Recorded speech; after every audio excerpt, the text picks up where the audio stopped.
Welcome back to Lowe's Motor Speedway. Drivers are buckled up and ready to go for 300 miles for the NASCAR Busch Series as we go trackside for the command. Now, ladies and gentlemen, please welcome your Grand Marshal, Dollar General's Tommy Lee Barding, as he delivers the most famous words in motorsports. Gentlemen, start your engines! Come on, gang, crank them up. Crank it up. Hard and home. That's the fun today. Let's see, 1, 2, 3, 4. Four, loud and clear. Get yourself ready. You sound real good, thank you. Real nice and loud. Wheel launch, your belts tight. Got it, Eric, you got me up here, man? Yep, I got you, bud. Loud and clear. Engines have fired and drivers are set for 300 miles, 200 laps here on the 1.5-mile oval in Charlotte, just outside of Charlotte, North Carolina, Lowe's Motor Speedway. Take a look at our starting grid. Front three qualifiers, all Roush Fenway cars. Greg Biffle, his third pole of the year, 14th of his career. As you take a look and see where your favorite driver is starting, let's visit with a man who sets an all-time NASCAR record tonight. 418 starts, driving the car number 11, the Sweet Baby Ray's Barbecue Sauce Chevy, starting 36th, Jason Kelly. Jason, it's Rusty Wallace, ESPN. You got us? Yeah, go ahead, Russ. I got you loud and clear.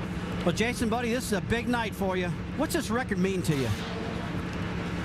I tell you what, just because everybody's recognizing it, it's really an awesome deal to be part of this Busch Series for so long, and it's a very blessed man, Rusty. I tell you what, get to drive race cars for a living, and just a very blessed person, and hopefully we can not start too good with this little high rod here tonight, but hopefully we can make something out of it. Just a group effort. I'm just a lucky one that thing coming over the door for this. But Jason, from everybody at ESPN, congratulations on this start, buddy. But above all, be careful out there tonight, okay? Yeah, 10-4. Thanks, guys, everybody up there, and I look forward to a good night. God bless everybody. All right, calling his shots for Jason tonight will be crew chief Todd Gordon, who's walking back toward the pit box. Todd's been a major part of what's happened for Jason throughout his career. Let's speak with him. Hey, Todd Gordon, Andy Petrie up here in the booth. You got a copy? Yeah, loud and clear, Andy. Hey, Todd, I know you've been with Jason for a lot of these starts, and this is a big night for him. And I know a top 10 finishes would just top it off. What's it going to take for you guys to get that kind of a finish tonight to really make this memorable for Jason? Well, a big thing here is just being patient, getting going. You know, he kind of took care of our race car there qualifying. We fought a little loose in here practicing, but one thing I'm pretty happy about, he's really happy with the way the car's turning center off. So we'll work on it. We did a few things there before qualifying. We'll see where we go. 10-4, Todd. Just keep him in contention down there. Good luck. 10-4. Thanks, Andy. Jason Keller, a special moment tonight. 418 career starts, becomes the all-time NASCAR record. And folks, he's far from done. Twice a runner-up in the Busch Series points, 7 consecutive top 10 finish. And folks, he's NASCAR Busch's only $11 million man. Back in a moment.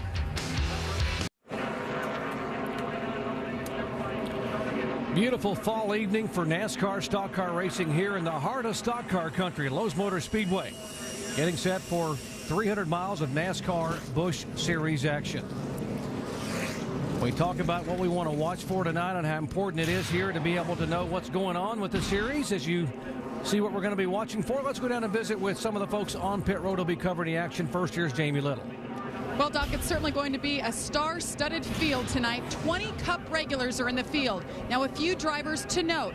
Dale Earnhardt Jr. making his final start in the Busch Series for DEI this year. Also, the number 48, the familiar 48 of Jimmy Johnson, is back in a Busch car for just the 3rd time this season. And if you look at his stats, it's pretty amazing. He's only won one Busch race in 80 starts. So tonight he's looking for just his 2nd win in this series. Somebody else to watch, Carl Edwards. Everybody's eyeing him. Why?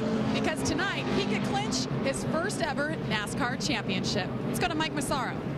Well, Jamie, Carl Edwards could clinch his first championship, but unless he finishes ahead of the 29 car tonight, he may not be in the mood to celebrate. That's because Edwards trails the 29 team by 54 points in the Owners' Championship standings. In fact, it's a 3-way battle for that championship with the 20 car just 76 points back.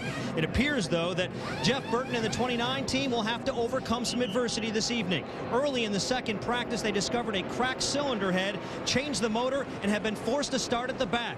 Earlier this year, Jeff Burton said the pressure is on Carl Edwards and the 60 team to win this championship. But after changing the motor and starting in the back, it clearly appears the pressure is on the 29 team. Shannon?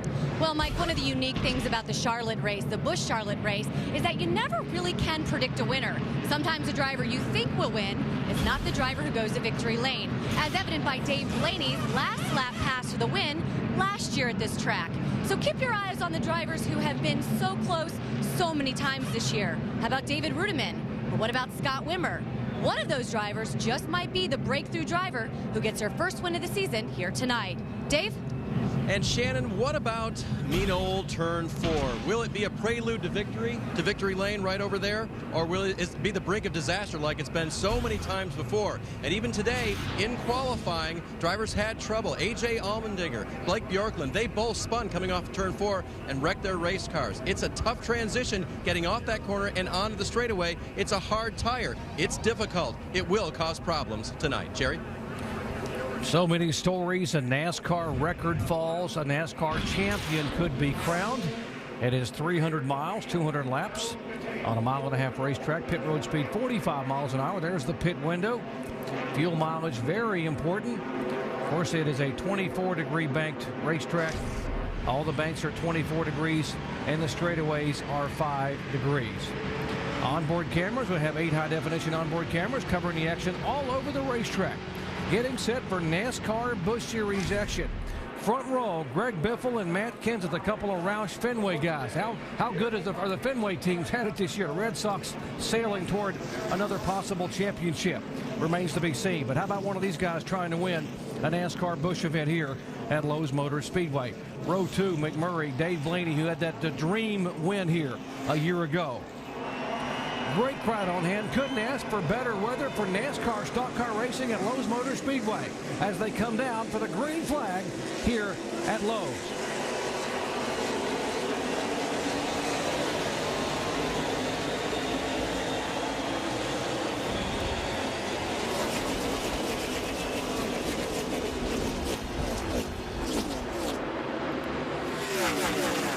Set sail on the inside, pulls back to the high side, but they are 2 by 2 behind him, and it looks like McMurray will slide in behind Kenseth. Now, none of the cars have actually practiced in this temperature right now. It's awful cool outside.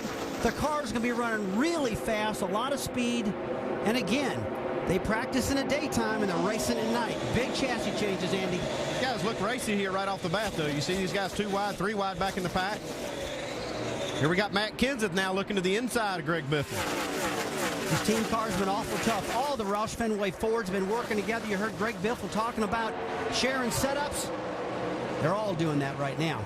Matt Kenseth, you saw the video, what happened here last fall. He felt like he let one get away on the final lap when the car got loose and he spun it on turn 4 and gave the victory to Blaney. Now he's battling to be the leader here on lap number 2. Blaney digging on the outside here in that 10 car, too. His car looks strong here early. Yeah, the top side of the racetrack in turn 2 and turn 4 is working pretty good right now. The guys want to get way up top to get that momentum, get that speed down the straightaways.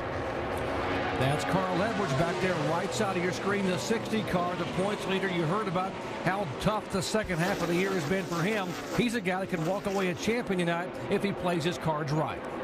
Take a look at Denny Hamlin on the bottom of the racetrack right now. He got in the wall in practice. The team fixed that car, got it prepared perfectly. Now he's working really good on the bottom of this track, but I expect it's going to move up a little bit later on when this track starts rubbering in a little bit. Man, we got a race up front here. Matt Kenseth and Greg Biffle still side by side with Dave Blaney in that 10 car. He's knocking on the door. Yeah, teammates, you think they give each other a little break and get in line right now, but they're not doing none of that. They're just, Matt Kenseth's eating the bottom of that track up right now. Biffle's holding tough on the top side.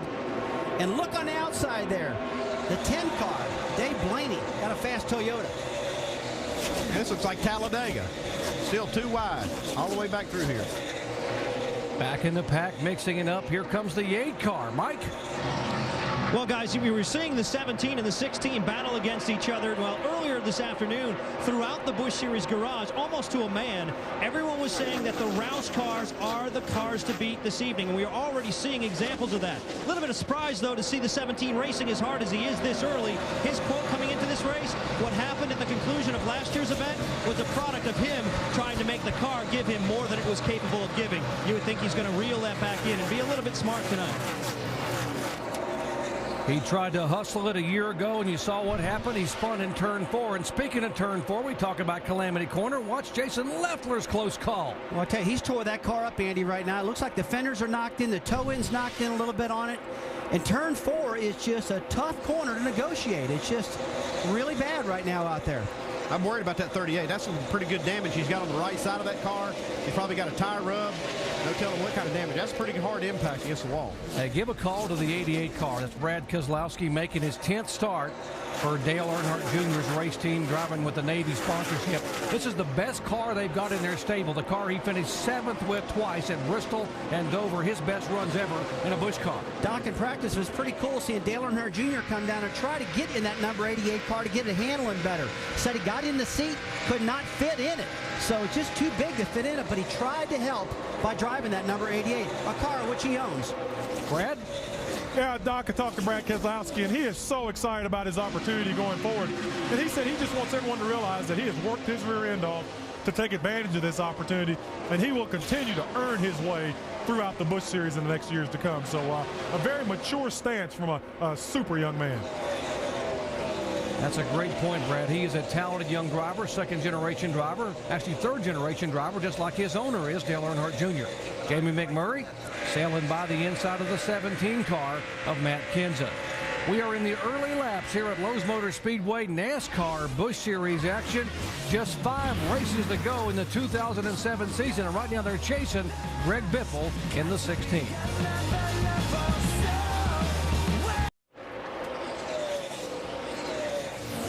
Welcome back to Lowe's Motor Speedway here in Concord, North Carolina. Andy Petrie, Rusty Wallace, I'm Jerry Punch, and our entire ESPN crew covering NASCAR Busch Series action. It has been the Greg Biffle show early on. Biffle is yet to win here in 2007. His last victory came some 55 races ago in February of 2006 at California. There's some pretty stout competition there trying to make their way up to Biffle. There's Blaney, McMurray. And how about the 20 car of Denny Hamlin? Denny Hamlin, I'll tell you, he's got a great car tonight. He's running 4th right now. He just made a move. Started on the back straight. He got ready to set the number 17 car up. Pulled up right on him, and boy, just made a good move getting down into turn 3. Shot to the bottom of the racetrack and just picked that throttle up and never looked back. I mean, Hamlin is, Andy, this 20 car, all year long we've been watching this car, and it seems like every single week it just surprises everybody. I mean, just top 5s, top 10s, never breaking down, never having problems. A lot of that's got to be Denny Hamlin. He's probably giving his crew chief and this crew of Dave Rogers a lot of good information to get this car handling like he wants it. He can drive it. We're seeing him up on the top. We saw him make the pass on the bottom. This car is strong tonight. Here's Junior now on the bottom. Yeah, close call a moment ago for Dale Earnhardt Jr. He has got his hands full, although you wouldn't know it the way he's just sailing by on the bottom of that racetrack. Stanton Barrett having a good run in a 30 car. But watch the 3-wide near miss a moment ago for the 8 car on the inside. Yeah, on the very bottom of the racetrack, this is where you're losing your air. The guys get real loose off this corner, and so Dale Jr. got pretty loose right there. Got him a little tire mark on the door. Yeah, that's racing right there. You like to have those tire marks up and down the side, you know, let everybody know you've been in there racing real hard. Jamie?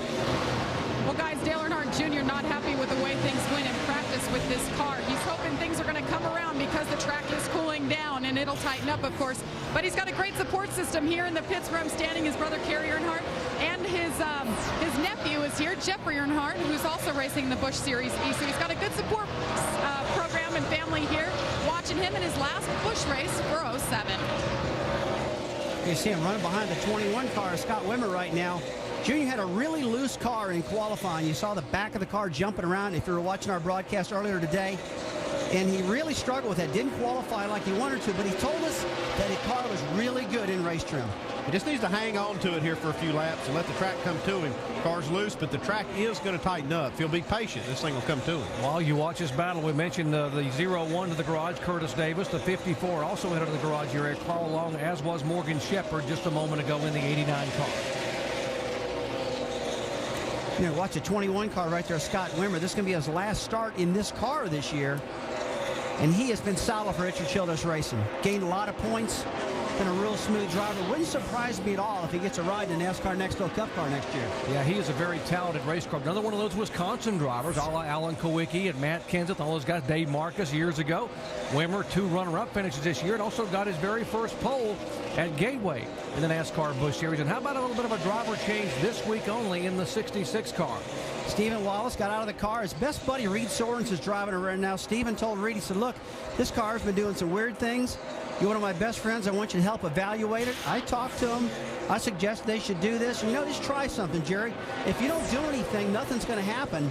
And Stephen's learned a lot by this. And what he's proved is that there is something wrong with the car that we're working on. And him and Reed have been almost exactly the same speed in this car. Well, one thing that it does is it reinforces some of the things that Stephen's been feeling when he has a veteran driver like Reed Sorensen or a Cup driver that says, hey, this car's not doing what it's supposed to do. That makes him feel like, okay, what I'm feeling is right. We see it happen in college football where you take out a freshman quarterback and bring him to the sidelines for a couple of plays just to get the big picture and see what's happening. You put him back in, and he learns a lot. Well, we talk about a guy in the move right now. Casey Kane in the 9 car.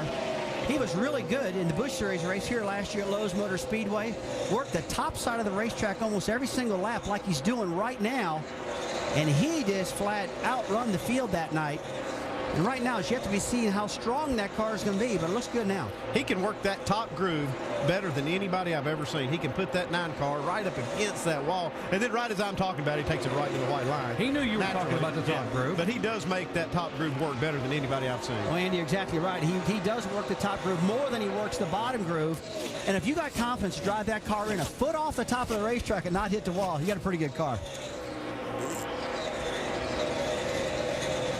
5 car of Kyle Busch there making a move. He won our most recent race at Kansas City a couple weeks ago. Remember, the Busch cars had last weekend off while Cup was at Talladega. Behind him, the 77, former Busch and Cup Series champion, who ride along with Bobby Labonte. Dave? And he started back in the pack. Doc, Crew Chief Alan Gustafson told me before this race started, our goal is to get to the front, of course, and I think Kyle can do that within the first 15 laps. Well, he's not made as much progress as they might have thought. As you guys know, the further forward you go, the tougher it gets. But they do expect to be quite good. They were good in practice. Kyle Busch has led more laps than anyone else in the series this year. Been awfully good in the 5 car. The 60 car, Carl Edwards, NASCAR Busch Series soon-to-be champion if he gets it done tonight. Let's check in his pits with Dave. That's right, and that would be the Drivers' Championship, Doc. He referred to that and to the other championship in his pre-race encouragement to his team. All right, guys. Came here to race. That's all we got to do tonight. It's just everybody do their job. We've got a few races to go get this Owners' Championship. That's what we have to do. So appreciate all the hard work. The big thing, guys, just don't worry about anything else. We just go do this tonight. Move on. It'll be great. Just go do this. The first thing they have to do for Carl is to get his car turning just a little bit better. He's lost a couple of positions since the start. That left front tire shattering, guys. Marcus Ambrose up against the concrete wall, and that will bring out caution here for the first time tonight. The impressive rookie from Tasmania has pancaked the right side of that car. Blew the right front there, Ernie. Blew the right front. Looks like the right front tire is down. You hear the spotter saying that it blew a tire. It's really got the front of that car bent out, that right front tire, towed out, we call it. Suspension really in tough. Oh, that's definitely a blown tire. See all these parts flying out from under it. Brake rotors, all these sparks you see flying out from under it. Shot in front of you. Yellow be out when you get here. No yellow yet. No yellow yet.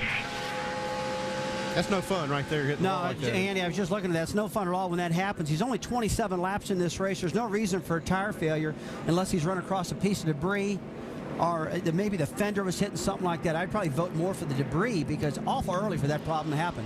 Yeah, you don't think we have a tire problem. I wouldn't think we have a tire problem just in that few laps. It had to be something that punctures the tire. Crew's getting set, poised for pit stops, critical stops here in the NASCAR Busch Series. First caution flag tonight. By the way, Marcus Ambrose was 8th in the point stand. He's just 7 points ahead of Stephen Light, trying to hang on to a good top 10 finish in the points. That doesn't help you there with that kind of problem early on. It's going to be interesting to see here now with just a few laps that we've run under green. You got Jeff Burton has already moved his way halfway through the field from starting in the back, and this will be a good opportunity to make some kind of a strategy move, maybe 2 tires or gas and go. More than likely, right side tires will be the move that they'll make. Here they come, 45 miles an hour. Shannon? Well, David Rudiman, one of those breakthrough drivers looking for his first win of the season here tonight. Car was a little loose, but it has tightened up. He says it's neutral. They're going to do 4 tires, no chassis adjustment. Dave. Great start to the night for Jamie McMurray. Started the race third. He holds that position. Same thing for him. 4 fresh tires, no adjustments. Mike? Dave Blaney comes in running second. Pretty happy with his car. Says it's just a tick tight. No adjustments, 4 tires and fuel. Jamie? And Greg Biffle, his car is snugging up just a bit, but they're going to leave it. 4 tires, and that is it for your leader. As you see, his tire hit the side of his car there. Greg Biffle, great night, started on the pole, and he's been leading ever since. He will lose that race off of pit road. It's a shame they had that air hose just hang a little bit on the right front fender, and he will. Keselowski gained 29 spots where he must have run 170 miles an hour down pit road. How else do you do that? We'll figure that one out when we come back.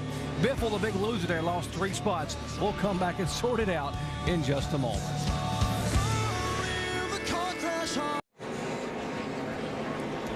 What's that about? Welcome back to Lowe's Motor Speedway here under caution for the first time tonight. Lap 27, an incident involving Marcus Ambrose into the wall. Now watch our leader's pit stop. We told you he lost 3 positions on this exchange. Watch what happens with the right front air hose.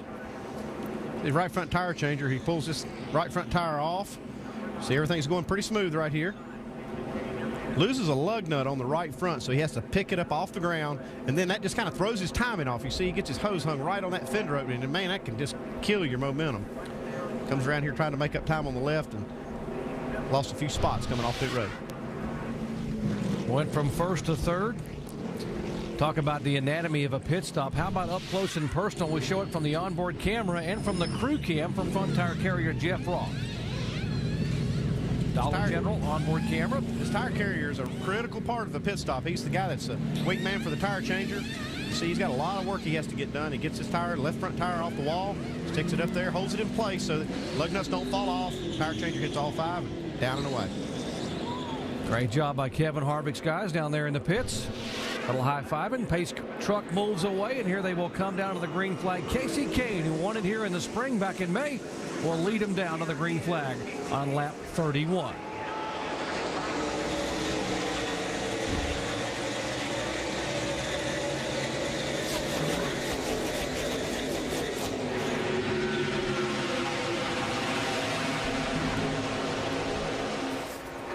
Kane leads him down the back straightaway. Denny Hamlin has a good car running in second spot. Remember, Biffle lost the lead. How will his car react back in traffic in third spot? Still coming pretty strong on the high side. Well, they were 3 wide coming off of turn 2. And you can see on the restarts they're trying to get all they can, get as many positions picked up on those fresh tires, but got a little hairy looking coming off of turn 2 with 3 wide going on. Biffle's car run like it was. Started the race. He won't have any traffic to worry about here in just a few minutes. Might get an idea who's got the best car tonight if Biffle can handle the 20 car, because that 20 car is awfully stout. Biffle's got that top lane working for him. Here we go. Dave Blaney up under the 41 car. Oh, got a problem here with the 25 car in the wall. That's Richard Johns, and it'll bring out rear contact. Caution for the second time.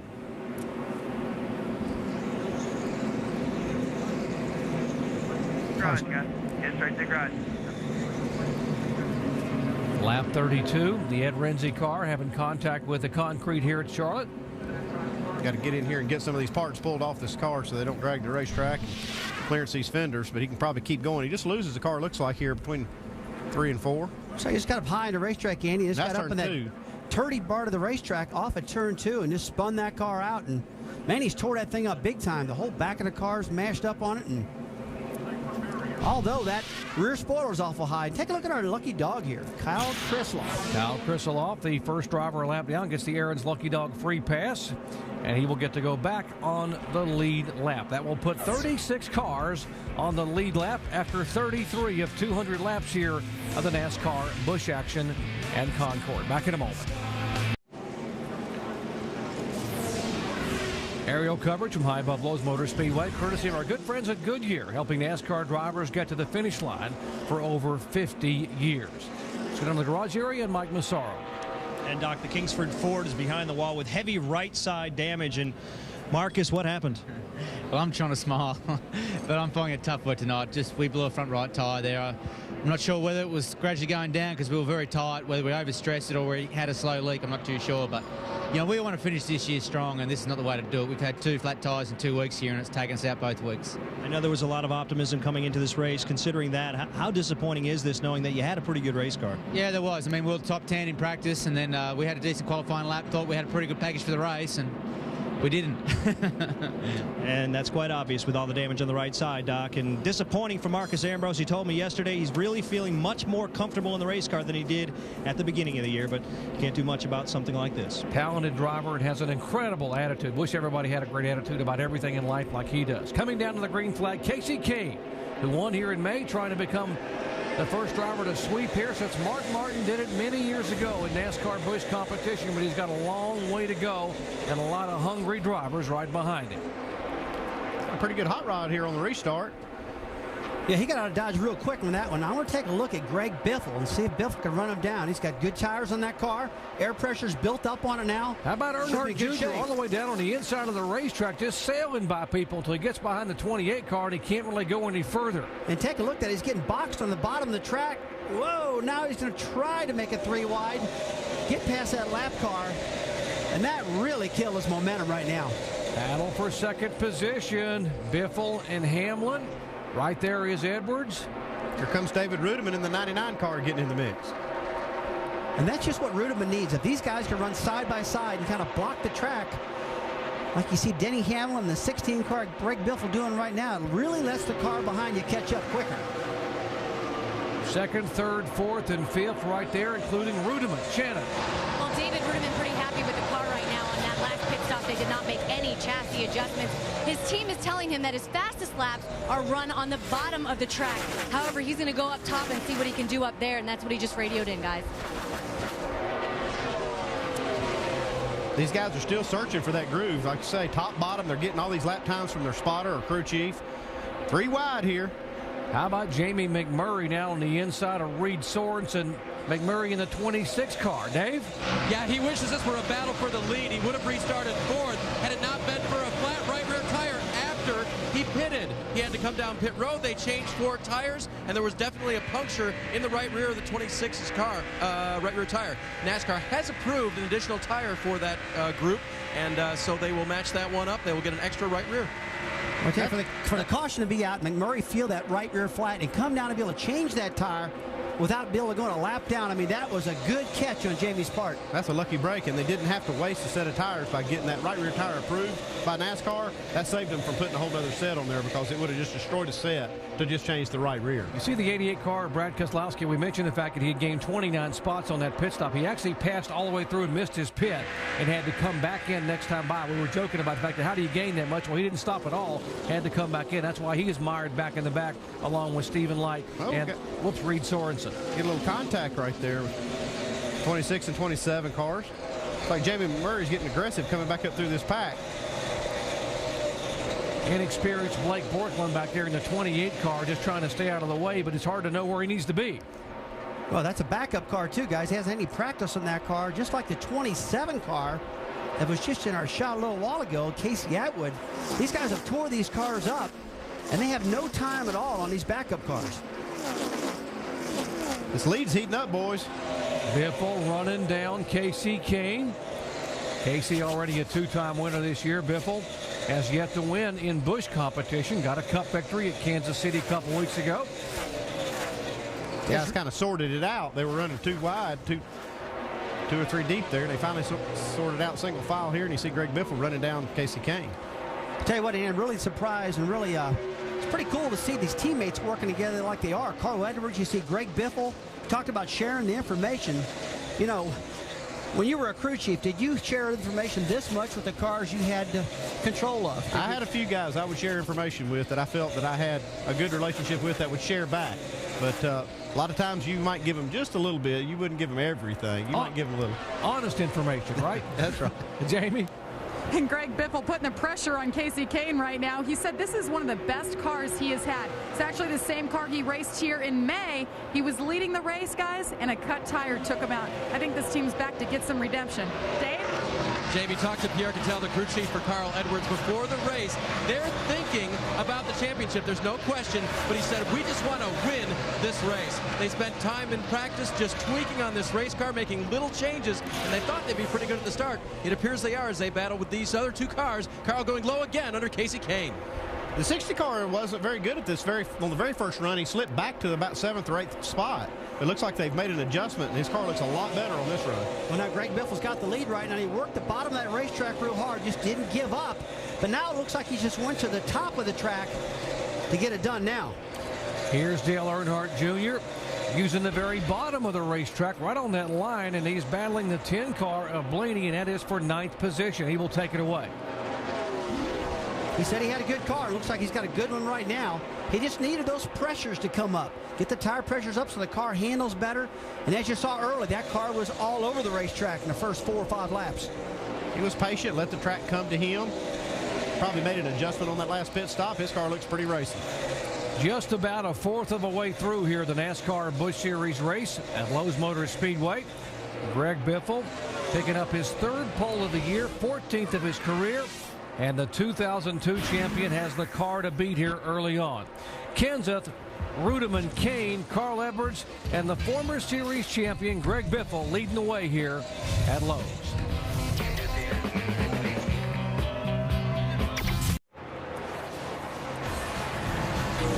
Tomorrow night, it's the 5th race in the chase for the NASCAR Next Up Cup Championship, and the only chase race on a Saturday night. Jimmy Johnson has won 5 of the last 9 here in Charlotte.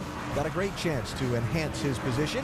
The NASCAR Next Up Cup Series Bank of America 500. ABC tomorrow at 7 Eastern. For more, log on to ESPN.com.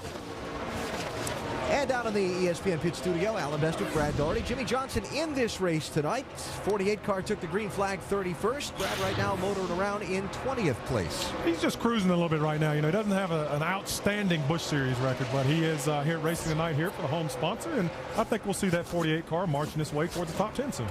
Talked about Jeff Burton competing for the Owners' Championship, starting in the back tonight after an engine change. Made an extra pit stop. They had the hood up, checking out a vibration on that 29 car. Burton running in 21st right now. Owner points, there they are as they run. The 60 car trailing the 29 starting tonight. That would flip-flop, but we've got a long way to go yet. And by the way, that championship thing, Carl Edwards, his clinch scenario, he's running 2nd, and David Rudeman's running 4th. So right now, not anywhere close to clinching, but again, the night is still very young. Well, we got the Roush guys. 3 of the top 5 are Roush cars, as well as 4 of the top 5 starting spots are Roush cars. It looks like Jack Roush has brought a baseball bat to a pillow fight. These guys are coming to race. With that, Doc, I'll hand that one to you. How appropriate that Roush Fenway would bring a big stick, a big bat to a NASCAR event. They're certainly flexing some muscle here with Biffle and Edwards and that group up toward the front. There's Jack Roush. Pierre Cattell, just to his right, the crew chief. As long as they don't bring David Ortiz along to swing that big bat, they'll be all right. Big Poppy in here to knock one out of the park. Right now, Biffle is knocking it out of the park. Biffle, Edwards, 1-2. Kenseth back in 5th. Reagan, the impressive rookie, is 11th. And McMurray, we documented the tire issues he had with the right rear. He's moving his way back toward the front right now in 22nd position. Lap times look good for Jamie McMurray. He's just fighting through traffic here, running right behind the 29 and the 48 car as they move their way up through the field. Yeah, I believe it's just going to be a matter of time before McMurray gets back up in the top 10. He's got a lot of traffic he has to negotiate to get through this field with the tire problem he's had now. Carl Edwards is sticking right here with Biffle. Now, that last time by, Carl Edwards beat Biffle by about 1/10 of a second. And take a look at the line, Andy, dead on the bottom of the track. And you can see he's picking speed up. I thought that top groove would be the one that would come along after they ran a few laps, but it looks like the bottom has come in well for Carl Edwards, and he likes the top, so for him to be on the bottom must be where the track has the most grip right now. You know, every time I run here, I always like the bottom of the racetrack in turn 1 and 2. You'd fly down to the car, but really set good. You could fly around that bottom, but when you go to the top of turn 3 and 4, you had more momentum there. That was a better place to run in 3 and 4. McMurray on the right side of your screen working through the field. That's Scott Wimmer in the 21 car. He just went by. That is for 21st position. Yeah, right now McMurray's just carving himself through the field right now. Getting ready to run down Jimmy Johnson, that 48 car. And Edwards getting around Greg Biffle right now. That looked like it was a matter of time. He was faster than Biffle. Makes the pass. Edwards becomes our third different leader on the night. Biffle in second spot. Casey Kane in the 9 car, settling in there in third position. Casey's been nipping away at these guys just a little bit, just chipping away at them, working the top side of the racetrack again here. Mike, have you got more? Well, yeah, I mean, this team obviously knew the combination that it takes to win here at Lowe's Motor Speedway. After all, they won here in May, but believe it or not, despite the fact that it's the same car, it's a completely different setup. And the reason I was told for that is because they feel like the track has changed over the last several months, and the tire's different. Also, I was told by Mike Shiplett, he feels like this car is actually better than it was back in the spring because he feels like it was more stable in practice, and because of that, he feels like the adjustments will be a little bit more easy to predict as the race goes on. You know, we were talking to these fellows after this race, after he won the race. They were really proud how that body was in that car. They felt like it was an aerodynamic breakthrough for this team because they really killed them the other night. You know, last year when they ran this race, when they won this race in a big way. Ray Everham, you see right there in the picture, very involved in this aero program in this car also. They were struggling, Andy, with the balance on the nose for the 2007 Dodge, and they started looking backwards for what happened in 2006 when he had so much success in Cup and Busch and found some things that they applied, and it made a difference. Although he qualified 32nd here in the spring, it was late in the race that he began to make his move and came all the way up and led 43 laps to take that win. How about young drivers that have great mentors here? The 88 car, Brad Keselowski. We talked to him about what is it like to have Dale Earnhardt Jr. as your owner and your boss. The whole time he's been there and been supportive and like, what can we do to get better? You know, maybe I'll look at this or that. And, you know, he's just always there and always thinking about it, which is really cool to have an owner like that. You know, talking about having an owner like that, I mean, how cool was that the other day? He's practicing. He just can't get the car going. Dale Jr. walks down, tries to get in the car. That is such a cool deal. Boy, take a look at this right now. Looks like Dale Jr.'s got himself in the wall. Okay, don't do what I do. Do as I say do. And don't run that high on the racetrack. And Junior's really good at doing that. He's still up there. He didn't learn his lesson. He says, well, I guess I can run a little closer now that I've knocked the right side in. Here's what happened to the 8 car up there, just trying to scare the paint off the right side. And, yeah, that'll do it. You know, we've seen Dale Jr. do this many times this year in this number 8 Budweiser car also. And right here at Charlotte, guys, turn 4, you got to keep it up high to keep that momentum in a Busch car. And he got a little too high. I can remember Dale Sr. telling Dale Jr. before a race at Bristol, now, boy, you got to be easy going into turn 1. You don't want to run over somebody. Lap 3, Dale Sr. runs over somebody going into turn 1. Said he just lost the nose. That means the car was pushing as he was coming off that corner. Got up in that loose stuff, got right against the wall. He may end up having to make a pit stop here. I think he's trying to feel it out and see if he's got a tire rub. You know, Andy talked about losing the nose. Looks like the right front lower part of that nose is bent way in, which is going to cause a lot of lift.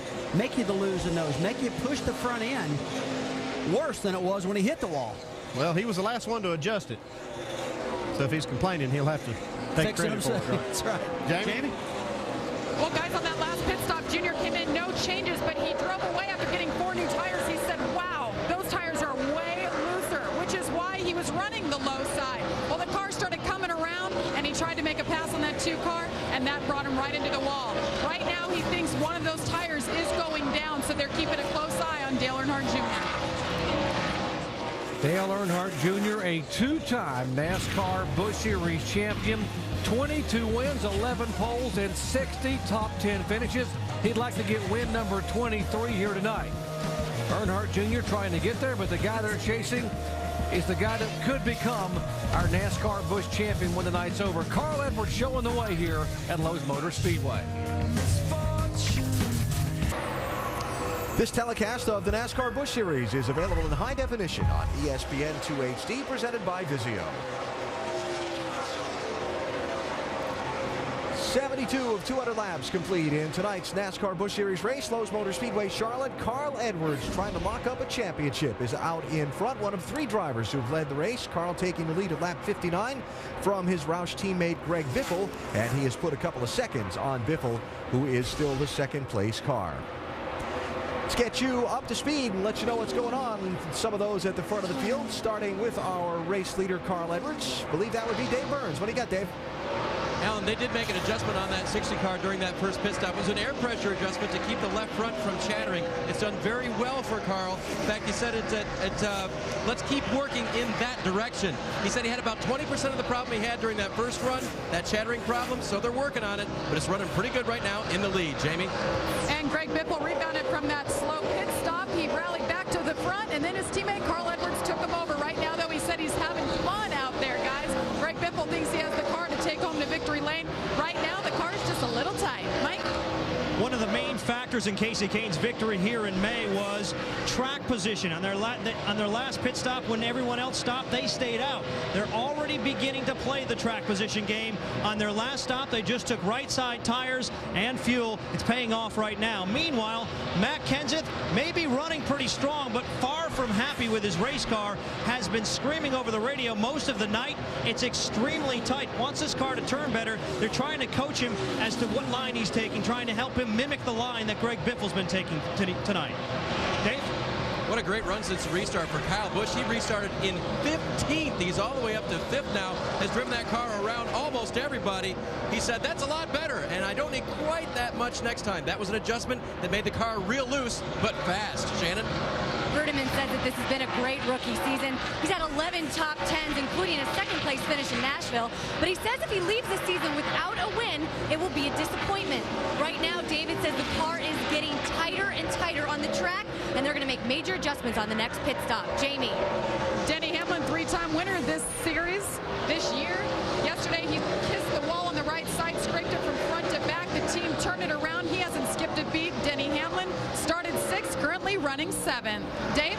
The two-car Clint Boyer, Jamie, is refusing to turn well for him. They tried to loosen that car up on the first pit stop. A variety of adjustments. It didn't work. That car's still very tight. They'll try to work on it during the next stop. Jamie? And David Reagan, the only Roush car left out of the top 5 qualifying today. He's here for a win. This is all this team wants. The young rookie leading the Rookie of the Year standings, David Reagan, wants to win here tonight and show Jack Roush what he's capable of, and he's on the move forward. Let's go to Shannon. Well, Kevin Harvick, running 10th, two-time Busch Series champion, has never won a Busch race here at Charlotte. His crew chief has told him that he looks much better running at the top of the track. So expect to see Kevin Harvick go there at some point soon. Dave? Shannon, how about a double take nearly as big as the one he did for Kyle Busch? Kelly Byers restarted 19th and is all the way up to 11th. That car really came around for that team. They made a 4-tire stop on the first adjustments, were just an air pressure adjustment. Jamie? Well, Dale Earnhardt Jr. still out on the track after rubbing the wall on that right side. He came on the radio just a few moments ago and told his crew he's going to be all right. So it doesn't look like any tires are going down, and Dale Jr. is doing okay. Dr. Punch, back to you. Thank you, guys. Great update, getting us up to speed here. If you just joined our coverage, we'll show you what happened to Dale Earnhardt Jr. He was making his way into the top 10 and driving this car aggressively until right there, that contact with the wall. Now, he had run up to 8th position. Now he is being shown all the way back in 12th spot. Now, to understand what's going on with the 8 car and Dale Earnhardt Jr., why don't we go down to our Chevy Cutaway car at our ESPN Dish Tech Center and Tim Brewer. Thank you very much, Jerry. The tape right here, folks, we can put it on the grill, make downforce, but the most important area to the fenders, the shape around this area right here, the shelf area. We affix air to it. We make downforce by pushing down on the front of the car. Anytime you hit the wall, you knock this fender in, you give up significant downforce. Therefore, the front end won't stick to the racetrack. You lose the front end. It slides up the racetrack. That's what's happening with Dale Earnhardt's race car right now. Jerry? Thank you, Tim. Now we understand he's lost all that downforce and it's hard to get the nose to go anywhere. For more information on aerodynamics, log on to ESPN.com. Search word Auto Tech. Carl Edwards has now led for the past 24 laps. Remember, Carl Edwards has had a tale of 2 seasons. His season got off to a rocking start here at the beginning of the year.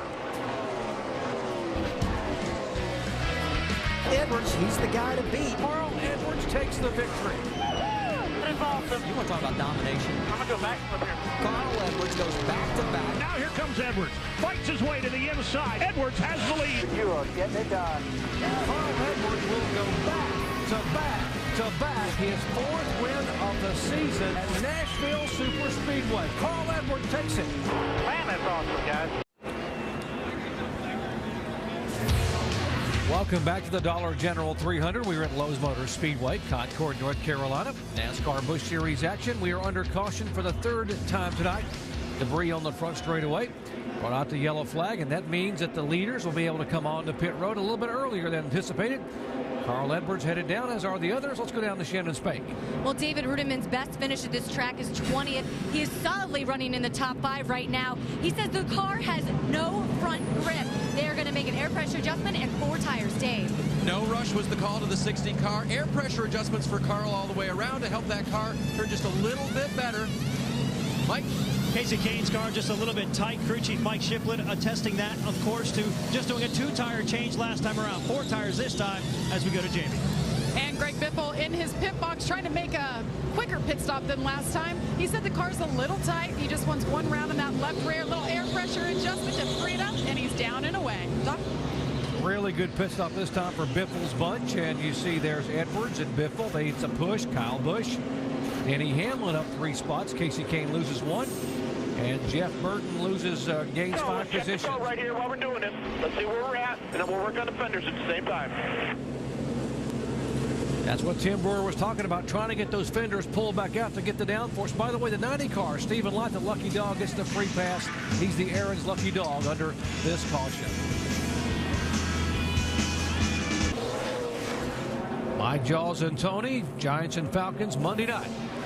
Monday Night Football. Under caution here for the 3rd time. Debris on the racetrack, and there's a 17 car. Matt Kenseth back on the pit road. And the 8 car also in and out. They're trying to get that right front fender pulled out on that car after the contact with the concrete flattened the fender, and he lost all that downforce on the nose when they couldn't get the car to turn.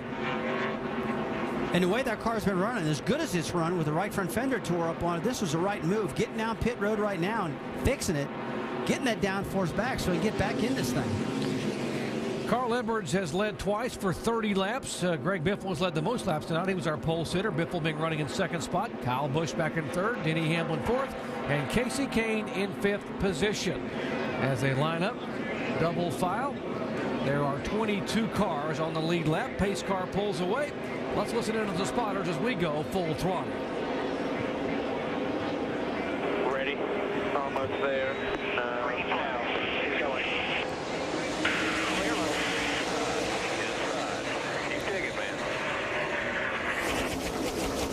Second side, you go, all clear. Got it. Come on, keep digging. Clear. Still there. Nothing back here, man. Drive it away. Still there. Inside, out your left rear. Inside. Even with you. Drive it like you stole it if you can, buddy. Come on, Eagle.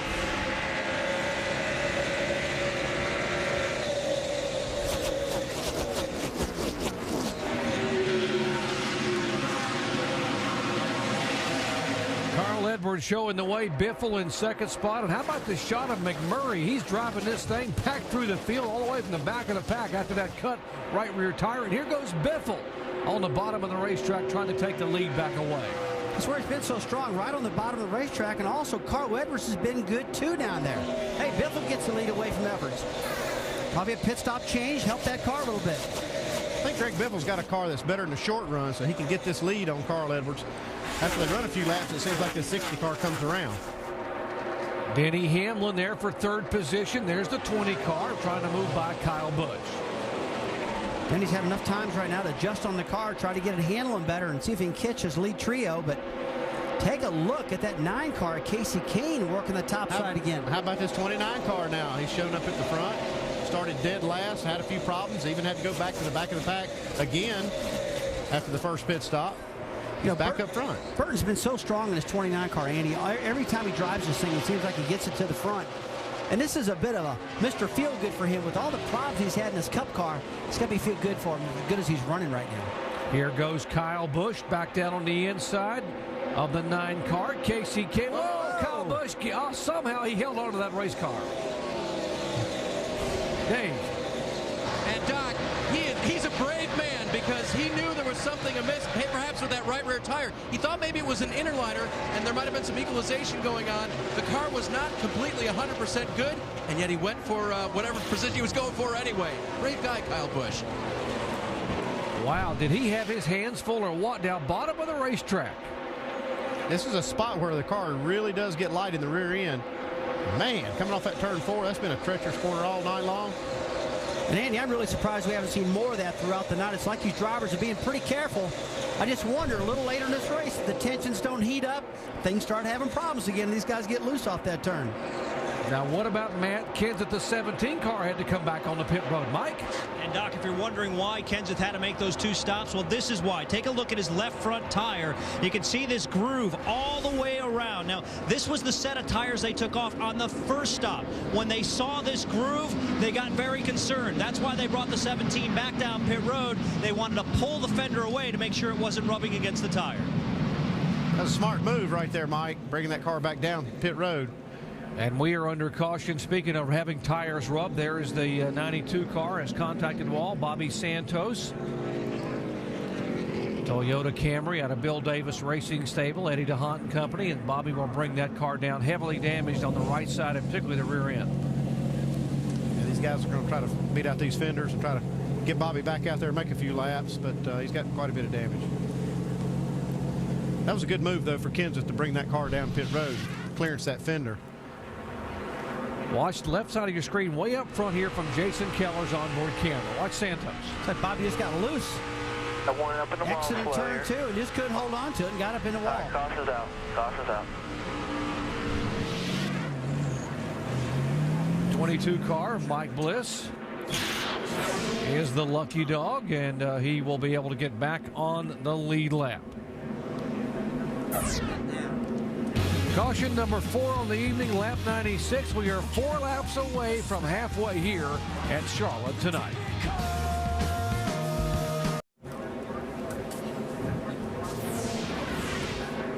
Welcome back to Lowe's Motor Speedway here in Concord, North Carolina. NASCAR Busch Series action at Charlotte. We are just 2 laps away from the halfway point, working caution number 4 on the night. Bobby Santos, the promising young driver, having some contact with the wall in his Toyota. Had to bring it on pit road with some pairs, as did the 17 car, Matt Kenseth, who had a tire rub and had to come on pit road and make a tire change as well. Greg Biffle has led 4 times tonight for 50 laps. Remember, he has not won a NASCAR Busch Series event since February of 2006, some 55 races ago. But, folks, he's got the best car he's had in a long time, and he's going to be hard to handle here tonight. Coming down for the green flag, Biffle will lead him down toward turn 1.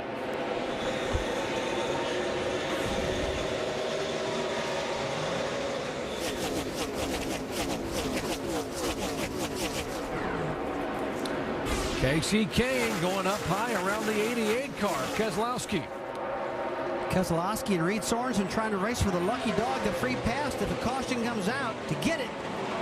You see Mike Wallace and those guys racing down there trying to get that free pass. Carl Edwards trying to get the lead here away from Biffle, who took it away from him on the last restart. Can Edwards hang on? Remember, you talked about, Andy, Biffle really good in this short run. It looks like they've run enough laps for Carl Edwards' car to come around. Looks like these two have been passing each other back and forth throughout the night like this. These cars are almost equal. I mean, they're just, the lap times when we look at them, folks, when they go by, almost exactly the same speeds. This looks like fun. These guys probably having a good time running these Busch cars. And we talked about, we got 2 great drivers right there, sharing exactly the same setups, the same car owner, everything, and it's really showing right now. Dave, what's going on down there? Well, Rusty, relating to what Andy just talked about, short runs for Biffle. They talked to Carl Edwards on that last caution period. Hey, remember, Biffle's car went away a little bit. His short run was good, but you went right to him. Carl said, yeah, but remember, they're working on their stuff, too. It looks like Carl's group is working a little better right now. Well, every time they get a pit stop, they're going to start working on the area that has a problem. And as this track is cooling down right now, we're getting into the night. Track temperature's getting cooler, the outside air temperature's cool, and the cars are getting tighter. Talk about tight competition. How about Denny Hamlin? He's back there trying to stay out of trouble. Remember, he had the contact with the wall during the practice. He's back there. Watch the 20 car. Whoa, there's David Reagan just to the outside, nearly contact right in front of Boyer. By the way, Jimmy Johnson was also back there as well. See, Jason Luffer almost got a piece of him also, got him sideways right there. Stay up, up, up. That's some great driving. Inside the 5. Good bet. All those guys. Yeah, that one there could have been a big one because Denny had that thing pretty sideways. Clint Boyer going by. What a job Kelly Byers has done on that 47 car. Talking about a bright future here in the NASCAR Busch Series. Kelly Byers has done a great job, Jerry. I want to get back to him. He's done good, but look, while we were talking about him in 99, kind of got up in the wall and scraped it. Pretty good, too. He's got some right front damage on that right front of that 99. Rudeman still running in 5th position. Thought he had one of the cars to beat tonight. Here's the contact a moment ago, way up high, just coming out of the turn. That was late off the corner. His car was way up high on the racetrack, got into that concrete part of the wall. Andy, when they come off of turn 4 off that banking onto that flat, they lose these front ends. Looks like we saw 2 or 3 cars do this tonight. 8 car, Dale Earnhardt Jr., lose the front end, gets in there, into 99. Jamie McMurray has come all the way from the back of the pack after that unscheduled right rear tire change because of a puncture you saw earlier, and now working his way back up into the top 7, now being shown in 7th position as he goes by Kelly Byers. If McMurray can ever clear the traffic, he's got a real fast car. Whoa. Up against the wall, heavy contact for McMurray. Cars sliding sideways a couple. Left rear and left front. You all right, Jamie? Yeah, sorry about that, guys. My bad there. They just all stopped. I don't know. I screwed up. I'm sorry. It's a tough problem for Jamie. We just talked about how he got in the corner so deep right there. It laid his right side of his car right against another car. And we talk about Arrow Loose, and that's Arrow Loose. He was right up against that 38 car, Jason Leffler. He got in that corner. We were riding with him. It looked like he was going to spin the 38 car out, but then he just turned the car left. Take her to the garage. Watch in front of him there, the 5 car, Kyle Busch, the 7 of Mike Wallace. Mike gets a little tap by the 5 car. The 5 car comes down, and Jamie tries to get down underneath the 38 car, just no room. Spins it out. Byers misses him. Rudeman misses him. Bobby Labonte goes by on the high side. You see just how close to the edge these guys are driving these race cars. One little bobble. How about Kelly Byers? Heads up move.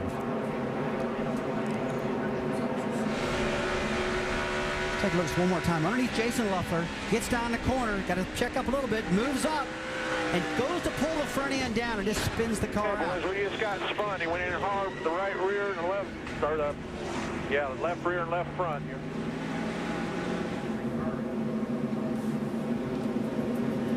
There's the contact, the 37, a chain reaction. 37 in front of the 18 of Eric Almirola.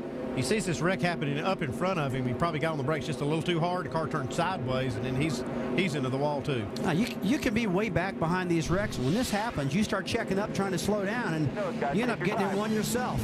Look at the damage on the right side of this car. This could hurt him in the points in this car owner championship. David Rudeman second in the series drivers points, by the way, and just trying to stay in front of. Check that fender. Check that fender. Let it down there. How's it look? Rudeman trying to stay in front of Kevin Harvick for second spot. Plenty of time. Pace car just now 1 and 2. We're so used to talking about drivers' points and owners' points. This is going to hurt both ends with the 99 car because Rudeman's been in this car all year long. Work on it with it there, Dwayne.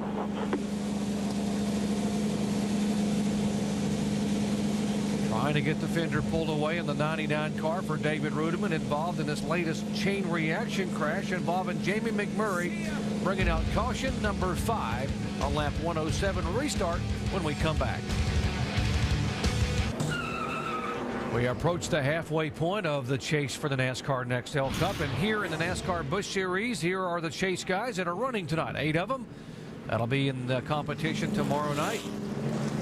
Beautiful aerial coverage from high above. Lowe's Motor Speedway, courtesy of our good friends at Goodyear, the official tire of NASCAR, helping NASCAR drivers get to the finish line for over 50 years. Under caution for the 5th time tonight, lap 105, 26 car. Jamie McMurray spins. The 37 car having damage. He is in getting that car worked on. Brad Baker, after a really good qualifying effort for that car, and these guys are down there just trying to high-tech the back of that car, just stomping on it. Just got to get that back spoiler and that back quarter panel knocked down. I guess this is one way to do it. Bruco team. Some big boys right there if they just grab a hold of it. Pace truck pulling down off the racetrack. Points leader Carl Edwards getting closer and closer. Right now he would have enough points to capture the title when the night's over because of the troubles with Rudiment. Here they come. Whoa, Casey Kane trying to get out of line. Keep from getting tagged. Well, it looks like the 60 car spun the tires a little bit and everybody started stacking up behind them. Saw Kane shoot that outside. Good job not running in the back of Biffle. Robbie Gordon is racing Carl Edwards hard for this lead lap spot right here. He's trying to get his car back on the lead lap. See, Mike Wallace went down the inside trying to get that lead lap. They're all racing for this lucky dog every time in these restarts. By the way, Reed Sorensen was a lucky dog a moment ago. Got back on the lead lap in that 66 car, now being shown in 21st position. How about Jeff Burton now? 4th spot. Hey, you knew it was going to be a matter of time before that 29 car was up there. This guy's really good in these Busch Series cars. Really good. Jeff Burton, a 3-time winner this year. There's Jeff in the 29 car, trying to win that owner's championship for Richard Childress. He came into this race with a 54-point lead and lost it early on because he had to start at the back of the pack due to an engine change. You know, I know Richard Childress. They've won a lot of races, but Richard likes those big trophies. He likes those championship trophies. And if he can get that one, that's everything in the world of that team. He's got a 24-point lead right now in the owner's points as they run. You see that 102 points back for Joe Gibbs Racing in the 20. But man, I tell you, Jeff Burt's car is on the move. And start all the way in the back of the pack, but they did the safe thing by changing that engine instead of risking it, Andy, and it really paid off for him right now. Got that car glued right on the bottom. Let's show you what happened a moment ago with the restart here. Now from the blimp high above, the Goodyear blimp, watch them all checking up. Actually looks like the 60 car was a little late getting going, and Biffle and the 9 car of Casey King got going and had to make an evasive move to keep from hitting them. It actually looked like Kelly Byers in the 47 car got to the back of the 5. Maybe get the worst of that. Let's check in with Jamie Little. Well, you know, they may be teammates, Greg Biffle and Carl Edwards, that is, but Greg Biffle came over the radio a few moments ago a little frustrated. Jack him up if he mirrors drives me. You go tell him. He's running for a championship. I'm running for a win tonight. If you're scared of me, Jack, you go let him know. And Greg Biffle, of course, saying Jack, meaning Jack Roush, his owner. So a little message for him. You know, it's a little frustrating. His teammate, Carl Edwards, has 4 wins, and Greg Biffle has 0. He wants it tonight, guys. Well, Jamie, you can tell that Greg Biffle was frustrated there because from high above on our blimp shot, it looked like the 60 car just kind of do what I call brake checking. Just kind of took off a little bit, then stopped, let everybody get behind him. They took back off, and that's what Greg's upset about. They used to do that in short track racing. You don't do that here at this track, and that's got Biffle mad. Yeah, Greg said, I'll jack him up if he mirror drives me. Meaning, of course, he would take his front end and just blip the back of that car in front of him off the ground. I think that's what he means. I think that's what jack up means in that one. I like how you explain that, Jerry. That's a pretty good explanation there. Here's where the Roush Fenway car. I'd like to be Jack Roush after hear all these guys talking about what they want. Edwards first, Biffle second, David Reagan. How good is that rookie? 5th spot, Matt Kenseth and McMurray, because of being involved in an incident just a little bit ago, in 35th position. We haven't said much about last year's Nextel Cup champion, Jimmy Johnson, running only his 3rd NASCAR Busch Series event of the year. Take a look at those Hendrick cars, bumper to bumper there, Jerry. Johnson working the bottom side of the racetrack, and they've been pretty well glued together all night long. Kyle Busch, Jimmy Johnson, pretty equal cars there. Shannon? Well, you know, I talked to his crew chief, Chad Walters, before the race. I asked him if he was at all concerned that they were starting 31st so far in the back of the field, and he said, no way. I didn't think we were going to qualify that bad, but I have no concerns about this car in the race. Now, Jimmy has struggled with this car all race long. In fact, at one point, he told his crew chief, I don't know what to tell you. I don't know how we're going to fix this. But on that last pit stop, they came down, made an air pressure adjustment. Now, Jimmy says this car is good. And you can see as he's climbing up the board. Andy, it looks to me like I've been watching the 48 all night long. It looks like he's been driving a little conservative. Pretty careful, methodical, making these changes. Well, he does have a lot to lose here. He doesn't want to go out here and get in a bad wreck or something, leading the points or running second in points in the Cup Series. So he's just going to get what he can get. and he's not going to take any chances. Right now, Johnson's running the 7th position. Here's Bobby Labonte on the 77 and 11th, and the 18 car of Eric Almirola pulling right up on the back of Labonte. Watch this just a moment ago. So Bobby Labonte's got a good run, sticks it in there, and ooh, almost runs out of room, and does run out of room. We see a hand out the window of the 77 car pointing at Eric Almirola. Bobby's like, hey, I'm up here. Still there. Could actually be a spotter there that maybe didn't tell Eric that he had a car on the outside. Andy, looks like a good thing if there was anything good out of that. It doesn't look like he's got damage on the right front fender of the 77 car, which is going to mess up his downforce. Bobby Labonte now right in front of the 17 car of Kenseth, who's now going to be in the middle groove and try to get through these two guys. I need to get away from this, says Matt. Well, Matt's got a fast car, Jerry. He just wants to get up to the front. We saw where that left front fender on top of Matt Kenseth's car was tearing up that tire. Hoping that wouldn't happen anymore. Dave Blaney, who won this race a year ago in his first ever Busch victory, slowing down in this Toyota. Sounds like they've got an engine problem. Said take it to the garage. No RPMs. Something the whole time, like electrical something, you know, but. Well, you never know what it is when you have no RPM and the engine not running. It could be ignition coil, ignition box, anything like that. Blaney, the win here a year ago, the great third-place finish at Talladega last week, but it wasn't to be here tonight in the NASCAR Busch Series. Still chasing the points leader, Carl Edwards, just 78 laps to go.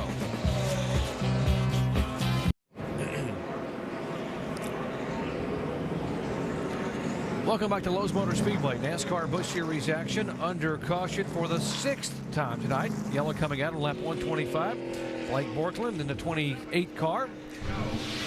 Having trouble, apparently losing an engine. There's the big plume of smoke behind his Chevy, and that will bring out the yellow flag every time. Does a great job of getting it down on the apron as soon as he could. And if you want to lose an engine, you want to lose it where he did, about in the middle of front straightaway. He had time to slow the car down before the oil got underneath the rear tires getting into turn 1. Yeah, his owners, Jay Robinson, Troy Stafford, saying they're excited about some potential for 2008 with that 28 car, maybe getting a full-time, big-time sponsor, maybe the Border Patrol back on that car and running full-time with a Busch Series regular for the entire season. Tough break, though, here tonight. Pit road still closed. Whoa! They thought it was open. It was not. That red light still flashing on the end of pit road. They got to stay on the racetrack. Don't want to give it away. That was a close call right there. The red light was still blinking. Those guys must have been told the pit road was going to be open. Now look how much oil Blake Borkland put on the racetrack. He blew up at the start-finish line and coasted down into one with oil is pouring out of this car. And Andy, you were right. He did a great job getting that thing off the track because that could have been a huge crash. That's a lot of oil. Now, how about the close calls? There's the light still blinking red. See the red flag waving there with the yellow cross where it's closed, guys. It's closed. Here they come. Nope, nope, nope. There's a commitment cone. Oh, just got back before the commitment cone. Were they thinking about it? Was that a fake move? Was that? It could have been, but I don't think it was. I think it was just somebody maybe told these guys that pit road was going to be open. And then as they get here, they say, wait a minute, that's a red light we see. There's a red light and a red flag also. There's two bad things. But, you know, it's kind of like monkey see, monkey do. One of them dumps down, the other one comes behind him, and they're all about to jump off the cliff together on that one. Okay, crew chief, if they come in this time, can they make it on fuel? It's going to be close, but, yeah, I think there will be some cars that can make it from here. This is right on the edge of their window. And if we get any cautions, for sure they could make it. If they pit this time, and they should, we'll be 72 laps away from the checkered flag.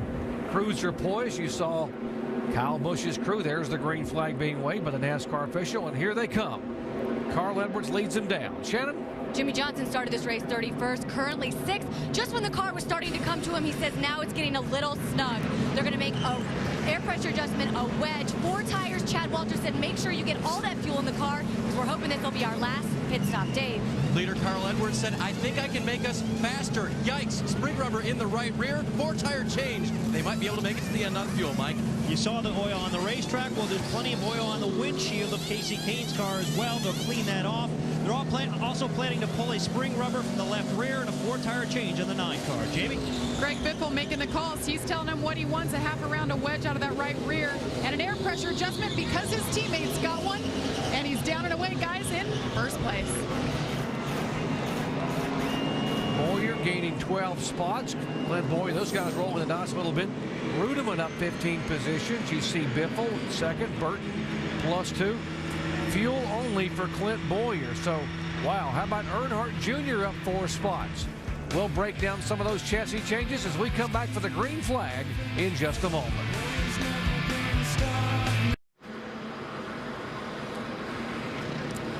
Back at Lowe's Motor Speedway under caution for the 6th time tonight. Some pit strategy now being played on pit road for what could be the final pit stop of the evening. How about the 2 car? Dan Deeringhoff, the crew chief. Fuel only for Clint Boyer. The tear away the windshield. And tape cleaning up front. All out. 4,400. 44. We talked about, Dave mentioned they were going to put a rubber in the right rear for Carl Edwards. He said, I can make the car better. Now watch the right rear tire changer. Give up quite a bit of time here. They're going to reach in there, put a spring rubber in that right rear. I guess he thought he couldn't beat Greg Biffle with what he had, but he sure gave up a lot of track position by putting this spring rubber in there. For more on that, let's go down and talk to PK. Yeah, guys, I'll check in with Pierre Cattell on that. Why would you make that change, Pierre? The car was obviously very fast, but not a winner without that spring rubber in there?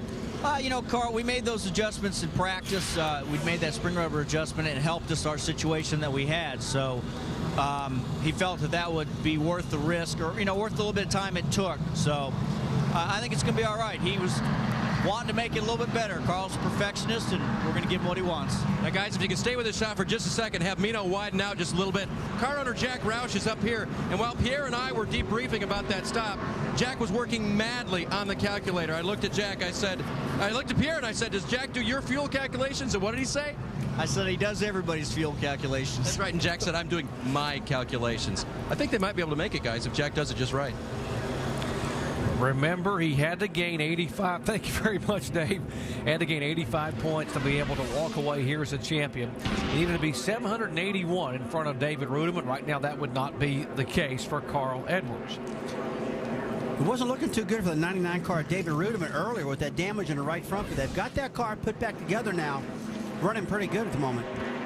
Speaking of David Rudeman, big announcement today. He will jump in that 44 car, the UPS car, after the first 5 points paying races next year. And he will take over for Dale Jarrett. He's been basically passed the baton by DJ at UPS. Big opportunity for David Rudeman next year in Cup. Of course, he'll run the full time in the NASCAR Busch Series for 2008, which will become the NASCAR Nationwide Series. He took 2 tires on that last pit stop. Got this track position. Let's see if he can keep it. Clint Boyer, no tires, fuel only. Can he stay there? Let's listen in on the restart as we go full throttle. You ready? Ready. Green flag. Inside corner. Clear low. All clear. Clear. Clear high. All clear. Clear about 3 back to the 16. Whoa, Jimmy Johnson, Kenseth involved. Carl Edwards involved. 3 of the chasers hard impact with Carl Edwards. Edwards heavy contact, the 11 car. The record-breaking effort tonight for that changes the whole now, race. Guys, that right there is a perfect example of risk and reward. We talked about it. Put a spring rubber in the right rear of his car, kind of got in the back of the pack. You think about it now, if it were just made a normal pit stop, it would have got away from it. But you know what? They were going for the victory. They wanted to get the car quicker. It here. Well, let me try. A lot of damage on the left side of the 48, Andy. It looks like Jimmy's okay. They're taking his helmet off, but that was pretty hard. That's Jason Keller. Jason Keller inside here in his car number 11 after setting the record now for 418 starts in the Busch Series. There's a 17 car, one of our chasers, Matt Kenseth, damage on the front of his car. That's the chance you take. Carl Edwards' team thought they could make that car better. They make the adjustments and take that track position back to 10th spot, but boy, that was a You got to wonder spot. if Carl ever thought that he was going to go from the lead all the way back to 19th in that restart, though. I mean, that was a big loss by what the rest of the teams did. A lot of teams did 2 tires, fuel only, and got way ahead of them. Second race in a row in the Busch car that Carl Edwards is taking a hard lick. He finished 38th at Kansas City. Remember, head on into the wall. Heavy contact. His first DNF of the year. He may be getting back-to-back DNFs here. Watch this trouble in the turns. Looks like Jimmy Johnson's car at 48 just turned around. Carl Edwards tried to avoid it, got down into that car, 11 car of Jason Keller. 48 looks like you're exactly right. Just flat got loose. Then the chain reaction starts. And when it starts here at Lowe's Motor Speedway, it's hard to get out of it. Look at all that smoke. Drivers are trying to drive through that smoke. They got no vision. They just keep piling up in each other. See the 17 car hit the inside wall now from Jason Keller's on board. Outside, 17, 2 back, 1 back, 1 spinning up high. Like that 48 car just turned sideways. No warning. Gotta hate this for Jason Keller. Had such a good start, breaking the record, Tommy Houston's record. Then it ends in a big crash right now. Just in the wrong place, wrong time. Absolutely. Again, top of your screen, 48 goes around. The 60 trying to wall up. Keller is right there with him. There's contact between the 11 and 60. Kansas spinning. And guys, this is kind of reminiscent of Kansas City a couple weeks ago when we saw all the chase contenders all piling up in to get each other. 6 crashes there. Got 3 of them here. Hard impact by the 60 on the inside wall. 10-4, I'm sorry. I don't know how I got so loose up there. Just kind of lost it, I guess. All right, guys, we're all done here. Let's pack up. And Jimmy did fine, buddy. Gave it all we had. Jimmy Johnson's radio. He was hoping to be able, he's never won a Busch race here. Only won 1 Busch race in his career, that coming in Chicago back in 2001. Loves this racetrack. That's why he wanted to run the NASCAR Busch Series event here at the home track. Now, Andy, I want to spend a positive on this. The 3 chase contenders we saw get involved in this wreck, they probably learned something from this. Tire pressure settings, Jimmy, know how loose he got. I mean, as a crew chief, they'd be coming back to you talking about the things they've learned right now. Obviously, they would. Yeah, they're going to learn something from this, but boy, this is not the way you want to learn it. You don't want to tear your cars up. Well, how about the face a moment ago of Jack Roush? He saw 2 of his cars that were contenders, 2 of his drivers who are in the chase for tomorrow night's race, heavily damaged here. Dave. Well, with Jack Roush right now, guys, and he's been in this business a long time, so it's kind of the risk-reward thing, taking the time to put in the spring rubber, put these guys back in the queue, Jack. Right move? Well, it worked out not to be right. I was concerned that if it wasn't right, that could have been the last fuel stop and that they would have had a chance to take it out. But they put a rubber in it in practice, and it was faster, and they felt like that the racetrack was getting in front of them a little bit, and they needed the rubber to be able to have a chance to win. So really can't fault anybody for that. It's a shame that the way this thing works in cycles, we tore up 4 good cars at Talladega in the Cup race, and now we've lost 3 good cars here tonight, so it's a big shame. Jack, we've tracked the 60 team this year. Great first half, and then has struggled. How pleased were you with the performance tonight going toward clinching their championship? Well, the team's doing a great job. The whole organization, the Busch and the truck organization is doing a great job. We've got fast vehicles, but we got to miss the wrecks. We wrecked the 26 car tonight without any reason that I could see. And, of course, these wrecks were just a matter of being caught up in somebody else's misfortune. And, that's what happens. That's a risk you face. And when it's happened to somebody else, you take it with a grain of salt. And when it happens to you, it's just your turn. Jack, thanks for your time. Let's go to Mike. And, Dave, one of those Roush drivers who was caught up in that crash was Matt Kenseth. Matt, what could you see? A lot of smoke. The 48 spun out. I don't know why, or if he did by himself or somebody hit him or what, but the 48 spun, and then the 60 was in front of me, and he spun trying to avoid the 48, and I just got on the brakes, and the track was locked, so I honestly don't know if I spun being on the brakes so hard trying to miss them two, or if I got hit from behind or what, but just 48 spun, that was the start of it, and then just kind of collected everybody. We've talked all night about risk-reward, especially when it comes to the guys that are in the chase. You're one of them. Obviously, this is the risk, but how about the reward? Was there anything you can take from tonight that might help you tomorrow? Well, yeah, I think we learned some things, but, we've wrecked every week for about 4 weeks straight, so I'm getting used to this. But, you know, I learned some stuff, you know, being in the race. You know, we had a problem with a fender, and it took us to the back, and that's what got us in the wreck. And it was much harder to pass back there than it was in the front. So there were some things I learned about the racetrack. Got a lot more comfortable running the high side, and we made some adjustments tonight and learned some things. But it's not that much fun wrecking every week. I know that.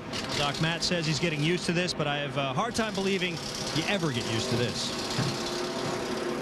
Very difficult night here for the Roush Fenway guys that are having such a great beginning.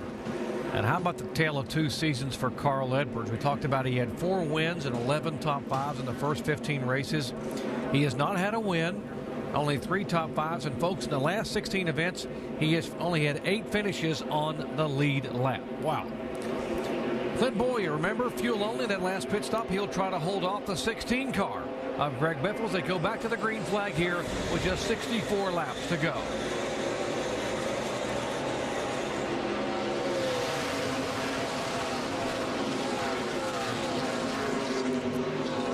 There's the 29 car is up there. That's Burton. How about Dale Earnhardt Jr. after getting that right front fender pulled back out?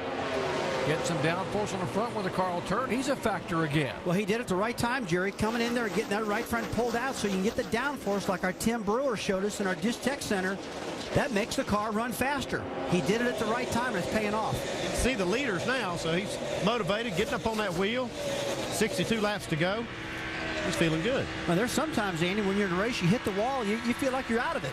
This guy's back into it now. And remember the owner's points title up for grabs, the 29 car. That's Burton driving for Richard Childress, trying to go and get that owner's championship, although Edwards should be able to get the 2 car around. Oh, right in front of the 16. Man, right in the calamity corner like we talked about. 2 of the best drivers. Come on. Outside. 2 of the best drivers lose it right off of turn 4. Tough turn. I was just getting ready to say how impressed I was that Clint Boyer was able to hold the lead with no tires against Greg Biffle with 4. But Andy, and I was just getting ready to say it went from Roush domination to Richard Childress now. The 29 car and the 2 car running great. And you heard Jack Roush a moment ago talking to you. See Mike Bliss's car. Mike almost got through it and was trying to tiptoe toward the back, and a car came right up across in front of him and pinched him. There's the damage to there's the 16 car. Which, all right, guys, this race went from totally predictable for a while with Roush's team to unpredictable right now. The leaders, the top cars are out. Jeff Burton's looking good. Dale Jr.'s looking good. Now we got Kane and Boyer back, not Boyer, but we got Kane and Amarillo back in this deal. Watch the 2 car now. What happens with him here on the bottom of the racetrack? Remember, no tires. He just loses a car right there on the bottom of the racetrack, and Biffle nowhere to go.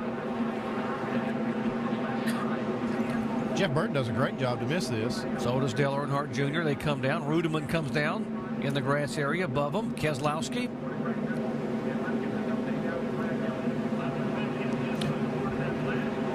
Looked like Mike Bliss got the worst of this right here at the tail end. You see this 36 car spinning around.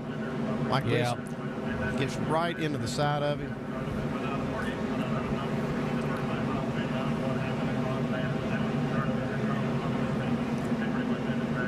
There's the 11 car that was being dragged around the racetrack. You see this car being towed right along the low line of the racetrack. Makes you wonder if maybe some of this oil and water residue wasn't still down in that bottom groove. Well, we'd have to see how much they drug it around the racetrack. It looks right now that the track is clear. I don't see any oil streaks on it, anything like that. Clint's right on the white line, right on the bottom. The car just starts to step out real easy. And Biffle had no place to go, just right up in front of him. That has really been a treacherous corner today. Our Shannon Spake is caught up with Carl Edwards. All right, Carl Edwards walked into the garage area, released from the infield care center. You guys took a gamble, came down pit road, spring rubber, long pit stop. You went to the back of the field. Was that the wrong decision to make? No, a lot of people are going to, be down on PK for that, but it didn't look like the front of the field was a safe place to be either. So we were doing the best we could to get that Scott's Fusion to victory lane. And it's just, all the guys at the shop, my sponsors, everyone, I feel bad that we're in this situation with the owner's points. It looks like the 29's leading the race now. So we did what we could to win the race. We had the fastest car.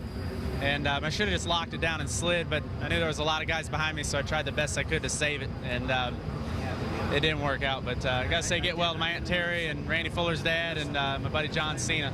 But just, man, I mean, it's just crazy. We had the fastest car, and too bad we didn't win. All right, thanks, Carl. Made a calculated adjustment on pit road, got him in the back of the pack and involved in that one. And in this one here a moment ago, when they're trying to drag some of the other cars off the track, a lot of fluid came out under that 11 car. There's Carl. Well, you talk about a tale of two races. He finished 38th last time out at Kansas City, and right now he would be shown in 30th position. So 2 consecutive DNFs back-to-back for Carl Edwards.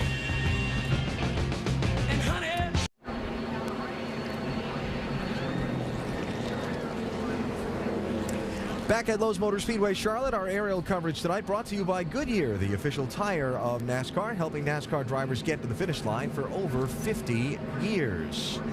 Coming up on the three-quarter mark of this race, and a couple of cautions in succession have really changed the picture of this one. Here's the latest a few minutes ago. I'll tell you what, the unsafe place to be is at the front of this field, and you see hang on. just leading the race and get away from. I mean, that's just incredible. You think this is happening in the back of the field, but it's mayhem in the PM all of a sudden here. There you go. Clint Boyer spins, collects Greg Biffle. Biffle looked like a winner possibly tonight, but now he's got a very torn-up race car. I'm sure he was not happy to see that 2-car come across the bow. Let's find out. He's with Mike Massaro now. And you're right, Alan, and for much of the night, it looked like the 16 car was the car to beat. That said, what are your thoughts right now? Pretty upset. I mean, it's tough. You know, these guys work so hard, and these races are so hard to win, these Busch Series races, and you know, we finally have a car to win with, and Carl was fast. You know, we were saving a little bit for the end, but then Carl crashed out. You know, there wasn't anybody going to beat us. It didn't feel like, and it's unfortunate. You know, Clint didn't take any tires, trying to hold us off. You know, we had 4 new tires in the car, and normally, you know, experienced guys like that don't make those kinds of mistakes. It's inexperienced guys driving over their head make mistakes like that, and you know, we all make mistakes, and it just got out from under him, and it's unfortunate that we tore up this good race car. It certainly didn't look like you had anywhere to go. What were your options at that point? Well, I was on the brakes hard as I could. The thing was, I got a little wiggle myself, and then I got back in the throttle, and I had a huge run at him. So I was already closing on him before he started to spin out. So wasn't a lot I could do. I was already closing on him, and then he spun, and it looked like he was going to go down. So I got on the brakes hard as I could, and just wasn't anywhere for me to go, unfortunately.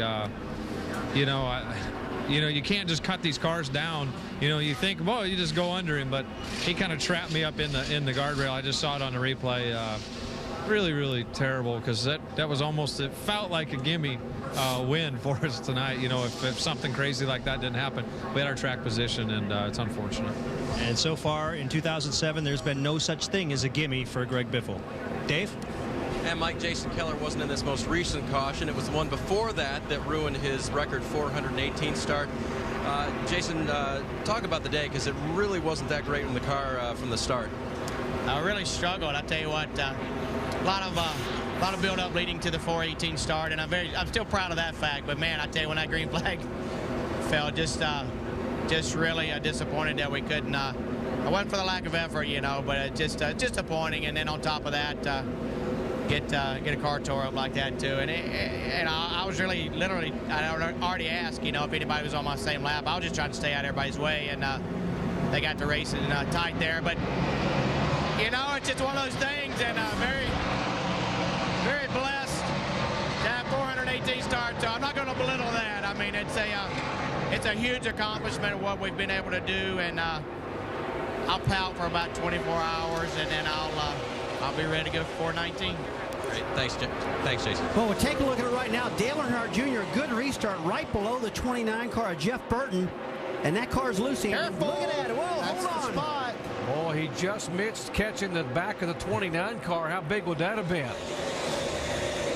Here's the 38 of Leffler now sideways down out of turn 4 in the grass. I think they need to put a sign up there in turn 4.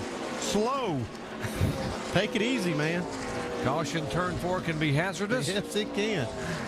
I saw Junior on the move under that 29. I'm like, man, better be careful in that turn 4. Now, how about the drivers involved in the last 2 wrecks? We've got 4 chase contenders that have involved in the last 2 wrecks. You see Clint Boyer, Jason Keller we just talked to, Greg Biffle we've spoken with, Matt Kenseth, Mike Bliss involved. He's treated and released. Jeremy Clements. Jimmy Johnson, by the way, treated and released from the infield care center. He's fine. Remember, he starts on the front row tomorrow night. Carl Edwards we just spoke with, and Stephen Light, the young man who won at Kentucky, trying to impress some folks to be able to get a ride for 2008. And here's the most recent caution, number 9, lap 146. Jason Leffler up high. It looks like Jason Leffler just worked the high line of the racetrack and just got loose on the top side of the racetrack, much like we saw earlier in the race. But take a look at Dale Jr. here, right on that white line, and watch the tail of the car, guys. Wiggling around, he's sawing it, he's holding on to it. There it kicks out, back up, and whoa! Almost hits the 29. Real close to what happened to Clint Boyer. Under caution for the 9th time, and folks, we still have 53 laps to go. Stay with us.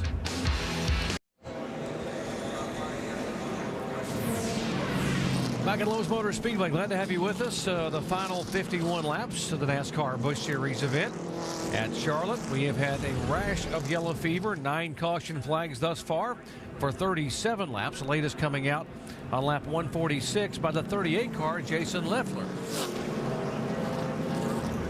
Let's listen to Dale Earnhardt Jr.'s radio.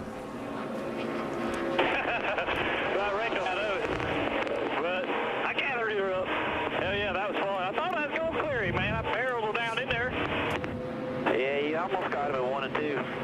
I need to tell me to come on up, man. Hell, I can come up. He was at your door. Oh, no, that's not almost.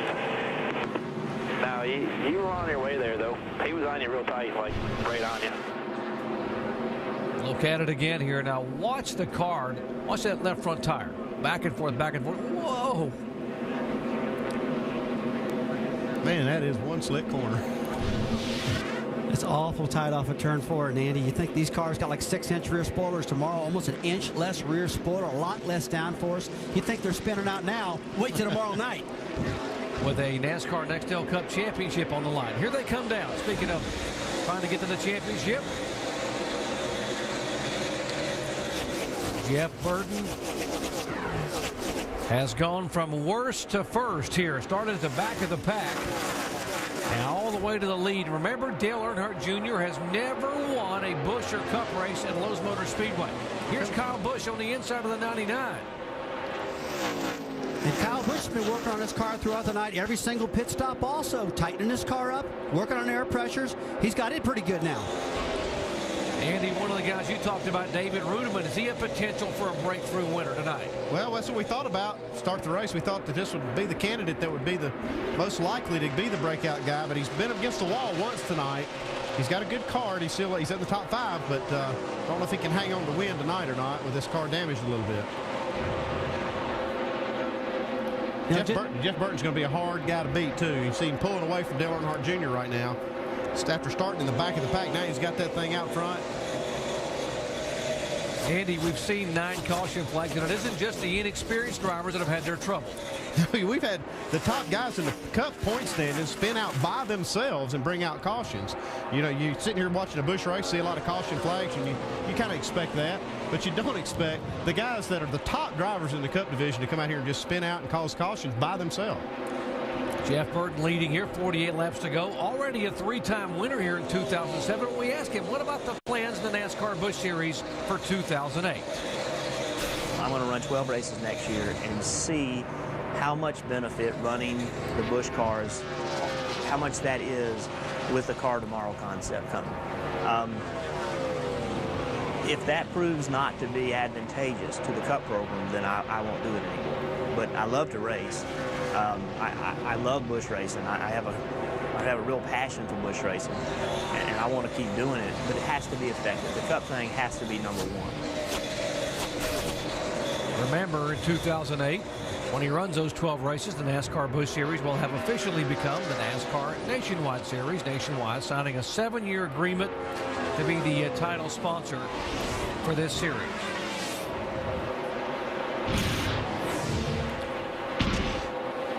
Three wins this season, 4th all time In terms of total wins in NASCAR Busch Series, Mark Martin. How about the Ironman, Jack Ingram, Kevin Harvick, of course, last year's champion, and now Jeff Burton. Guys, you talk about fast right now. The 2 car is flying right now, trying to get himself back up to the front of that pack. He's got a great car tonight, too, recovering from that wreck while leading the race. But take a look at the 66 with Reed Sorensen. They've got that car handled a lot better, working the top side of the track. Clint Boyer's car's not damaged too bad here. I thought maybe that wreck was going to hurt his car, but he's running fast still. Dave? Yeah, they came down pit road, guys. They pounded out especially the left front fender of that car, put on 4 fresh tires. Actually, they look scuffed on the 2 cars, so he's got pretty good rubber on it, as well as a body that's not too bad on that car. And he's a little more cautious now coming out of 4, I think. Okay, he better be cautious coming out of 4, because, you know, you learn from your mistakes, and it just got battled from underneath him. But some of the best drivers out there, it's happened to him throughout the night.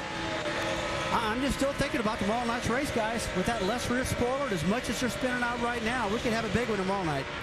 Well, for more information on tires, you can log on to ESPN.com. Search word safety. Understanding how important those 4 fresh Goodyears were. For Boyer, just couldn't quite get the car to stick there coming out of turn 4. Rusty Wallace, can you explain to me, we keep talking about turn 4 being so treacherous. What exactly is the problem? Why are we seeing all of these cautions and spinouts in turn 4? Well, Brad, this is the same racetrack we've always had, the same transitions and everything, but it's fresh pavement. And Charlotte always has had the same problem. Coming off of turn 4, the banking flattens out very quickly onto the front straightaway. Right now, since the asphalt's so fresh, we got really hard tires that Goodyear's brought. This racetrack's going to have to season in more. Goodyear's going to have to get some softer tires back on these cars before we see this problem stop. I'm afraid right now it's going to happen for a while until we get these tires softened up. And by the way, there's nothing wrong with the tires whatsoever. It's just a combination of the fresh asphalt, the high speeds. 41 laps to go. 29 car, a 2-time winner here at Lowe's Motor Speedway in the Busch competition, a 3-time winner already in 2007. Jerry, the speeds that Jeff Burton's running right now are in the top 10 of the qualifying speeds that these guys did. In fact, a little while ago, he ran the fastest lap of the race, almost at pole speed. I couldn't believe how fast Jeff was running in that clean air once he got out front. Jeff Burton drove this car to victory in California just about a month ago. Led 52 laps there on the 2-mile track. He has now led here a handful of laps and trying to set sail down to the checkered flag.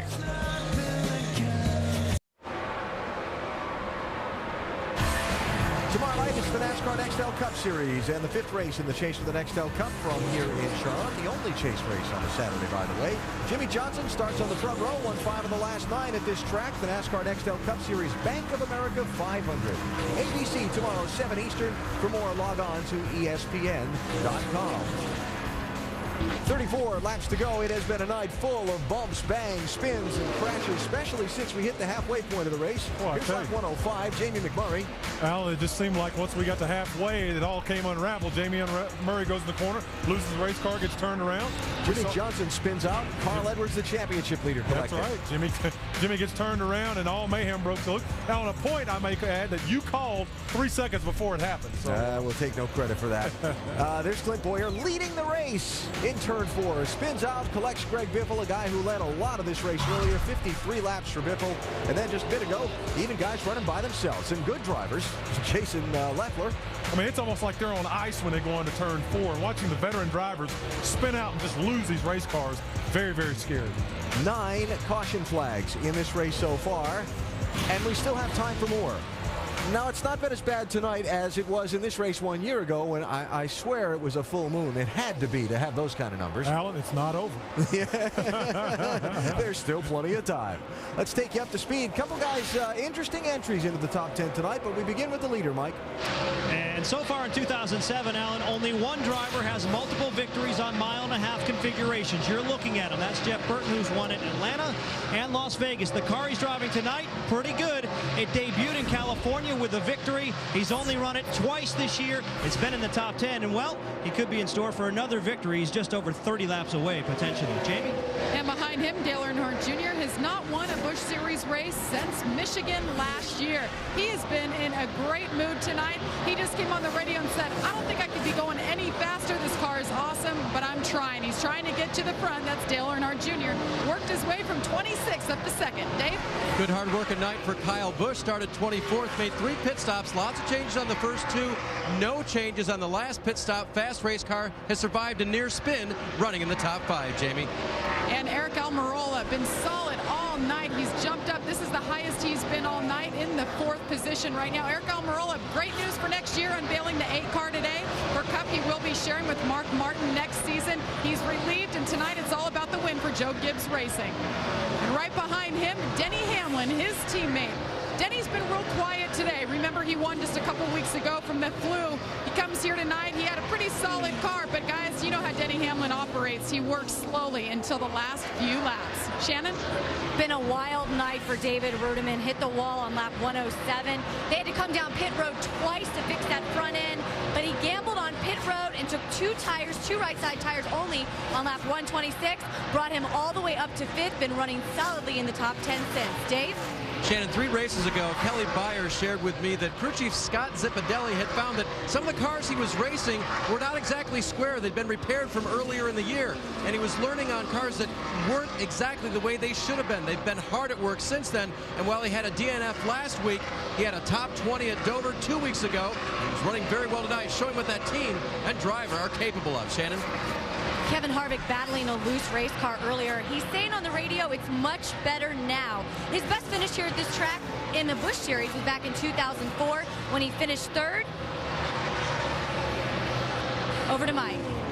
Casey Kane's crew chief Mike Shiplett told me this morning that the team that keeps up with this racetrack and adjusts accordingly the best is going to go to victory lane. Well, Casey Kane, still trying to pull off the Charlotte sweep, has made several changes throughout the course of the night trying to fine-tune this car. At times they took 2 tires looking for track position, but so far they don't have the magic formula that got them to victory lane in May. Jamie? And Bobby Labonte in that 77 driving for Kevin Harvick. He's trying to reel in his owner and boss, Kevin Harvick, so they can work together and get to the front. But Bobby Labonte, remember, he won in the 77 at Talladega earlier in the season. He's the oldest winner in the field at 43 years old. Doc? Thank you very much, guys. Great up to speed here on the top cars. 25 laps away from the checkered flag for Jeff Burton, trying to get his 4th win of 2007 in the NASCAR Busch Series. Back with more in a moment. The NASCAR Busch Series at Charlotte is brought to you by FreeCreditReport.com. Stay on top of your credit score and credit report at FreeCreditReport.com. By Aaron's, with over 1,400 stores nationwide, everyone's a lucky dog at Aaron's. And by Toyota, moving forward. We are moving forward toward the finish of this one. Well, wait a minute. Caution, trouble in. That couldn't be turn 4, could it, Doc? You're good. Well, unfortunately, it is again. And the turn 4 calamity corner has bitten the 66 car. Right side tires are flat. Blew a tire or saw a big fireball come out of the back of the car. Caught on fire or something. I think there's oil all over the right rear tire of that car. A lot of fluid from somewhere. Part of the rear end spoiler off that Home Life Communities Dodge. The axle flew out of that car. Yeah, the cap right come off of it. Right rear axle cap has come off, and what happened is the axle comes out and all the fluid from the rear end will come right out of that hole. Unbelievable. That hardly ever happens. I've only seen that a couple times my whole entire life, where the cap comes off and the axle flies out. Let's take a look at this again. On fire. Wow. I saw a big fireball as he went in that corner. And this axle is probably laying on the racetrack somewhere. It's a great big piece of steel, a steel bar.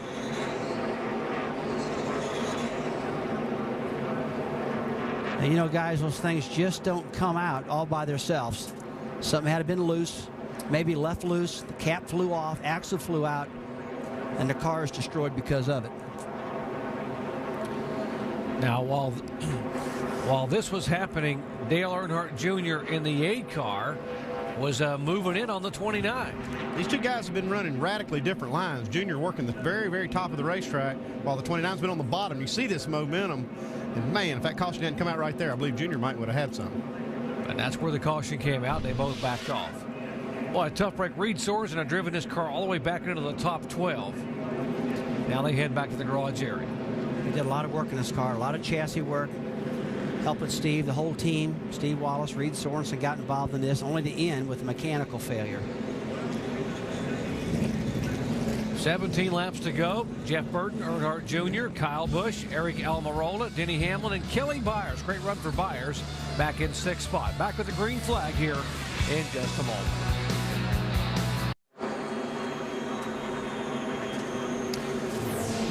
Back at Lowe's Motor Speedway, NASCAR Busch Series at Charlotte action. Aerial coverage from high above this gorgeous facility, courtesy of our good friends at Goodyear, the official tire of NASCAR, helping NASCAR drivers get to the finish line for over 50 years. Let's head down and visit with Jamie Little. And I'm joined now by Mike Gricci, crew chief for Dale Earnhardt Jr. I've never seen a crew chief quite stand up and go up and down and pace like you are, but you guys are having a good time. You going to be able to laugh yourself all the way to victory lane here tonight? I hope so. Dale Jr. has been very animated tonight, so it's been a lot of fun. We came here with one thought in mind, is to win the race. We're going to send our wishes out to Richie Gilmore. Hope he gets better. We need him back to work. But this Menard Chevrolet has been really, really good. And Dale Jr. has been having fun. He's talking up a storm up there. Dave, he's trying to get his first win here in 2007 and his last opportunity. Dave? Jamie, the 5 crew has worked on the 5 car, and he's saved the 5 car today. Has he saved enough to at the end and maybe the win? I don't know. This Stay Green winterizer at Lowe's Chevrolet Monte Carlo SS has been very good all night long. These guys have done a good job for us. That 8 final extra gear there, I don't know where he got that from, but he got real good up top there. So who knows? Maybe the 8 and 29 get to racing and we can get by them. So we'll see what happens. Kyle's been having a good time out there. Rusty, you compare this place to Winchester. He's having so much fun. Mike? Well, Dave, the 29 car looked pretty dominant in the last run, but despite that, they were thinking about pitting the last time around. What was the thought process there, and why'd you change your mind?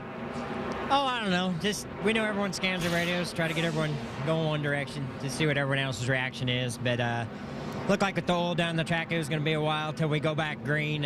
Kansas made a mistake late on and pitted, and we probably should have stayed out. And we'll just have to see how it does. Get everything cooled down again.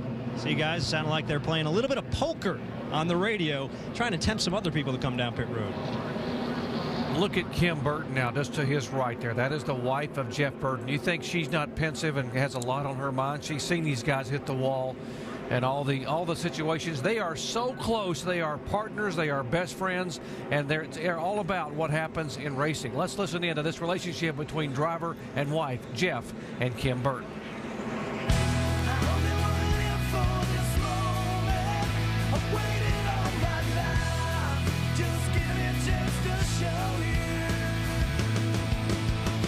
We've always been a team. When he got the chance to go cup racing, we didn't know if it was going to last 1 year or 2, and I just wanted to be with him and experience everything that he's experiencing. I have unfortunately been at the racetrack when some fatalities have occurred. I know that it can happen again.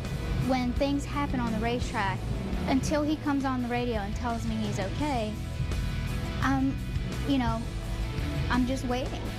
Those type of things I don't think people understand. This is one of the most stressful things that a family can go through.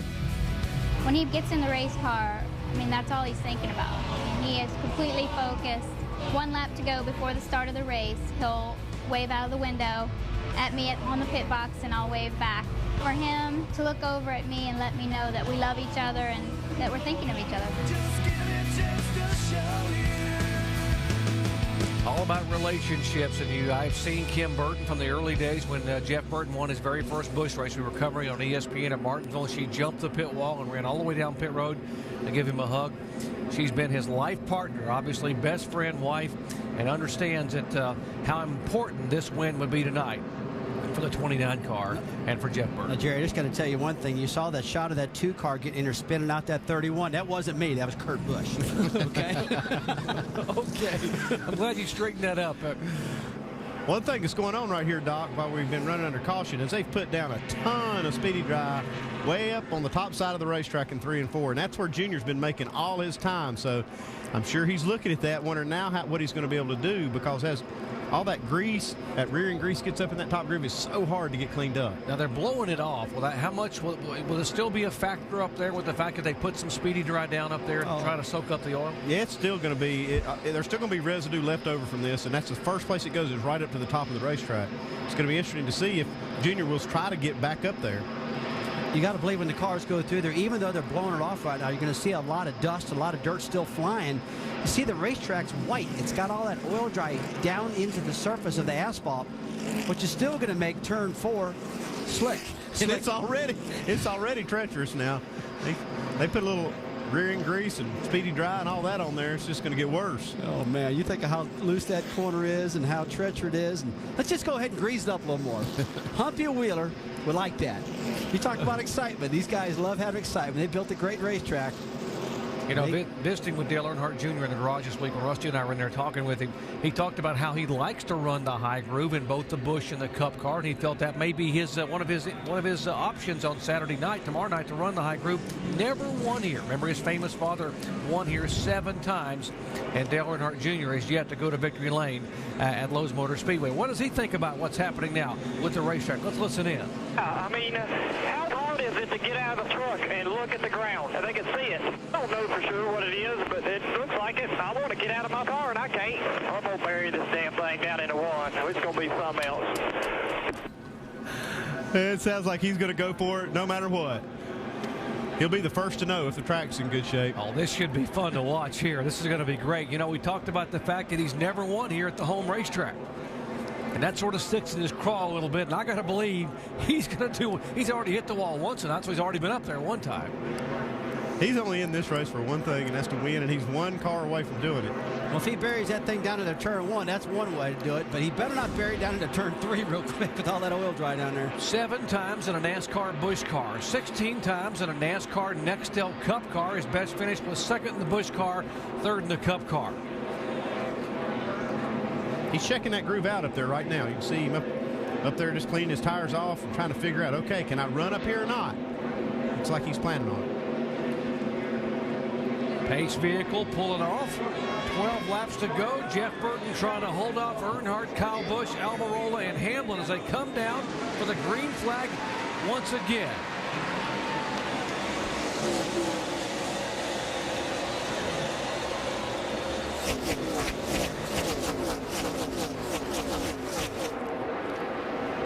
Up high, Kyle Busch. Earnhardt Jr. down on the bottom of the racetrack, right in the tracks of the 29 car. Now, will he take the run and go high in 3?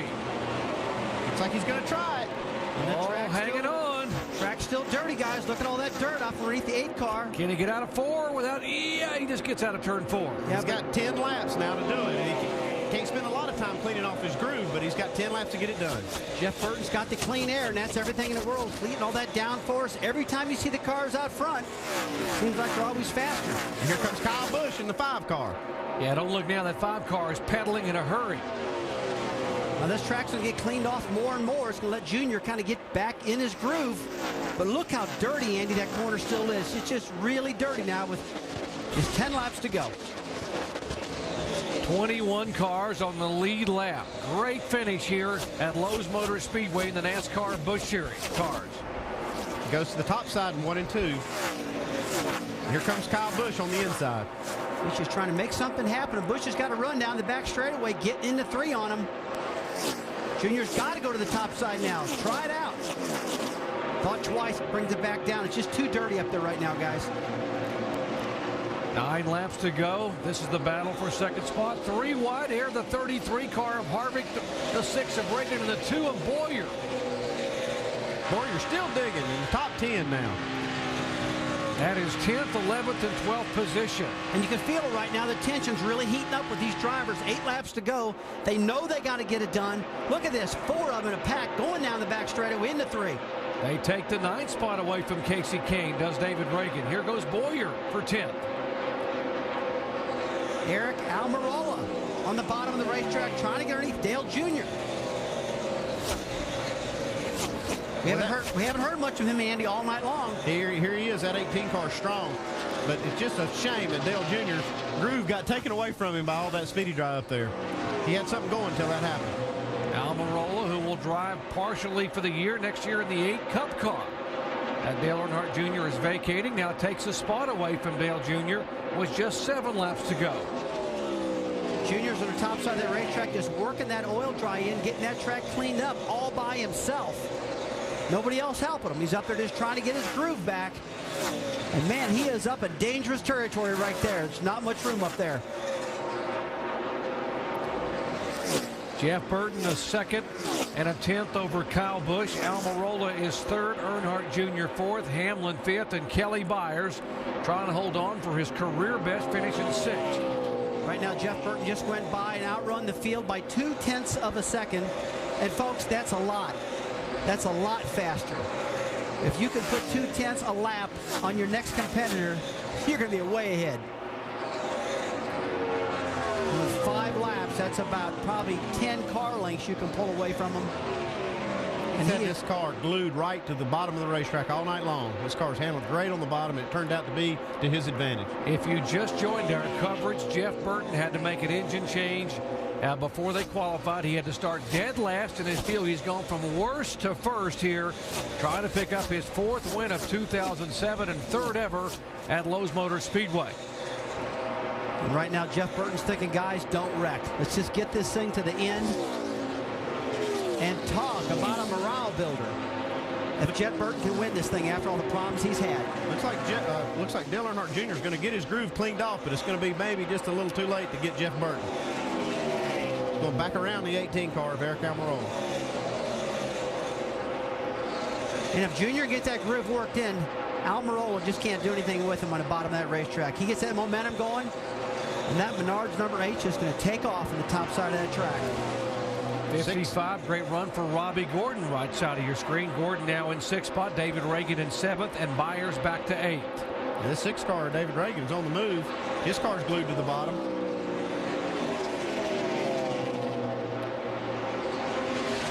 David Reagan's career best finish, 3rd at Richmond, and he did it just like this in the late laps, just picking them off one by one in the last 5 laps of that race, trying to get the 55 car for 6th position. Last lap, Dale Earnhardt Jr. was the fastest car on the racetrack, but he lost too much ground here after this restart. He's got that groove working again. White flag, bring her home. But just too late. We're taking a look at the distance that Burton's putting on the 2nd place car of Kyle Busch. He's just really checked out on him right now. Jeff Burton, a 2-time winner at Lowe's Motor Speedway. One of 8 drivers in the NASCAR Nextel Cup chase that wanted to run the NASCAR Busch Series on Friday night. Same car he took to victory lane at California a month ago. Changed an engine, went from the back of the pack, from worst to first, and Jeff Burton takes the win at Lowe's Motor Speedway. Here's the race of the line. The 2 car trying to get by Byers. That's Boyer, and Byers and Boyer will get an 8th spot over Byers and Harvick and Keselowski.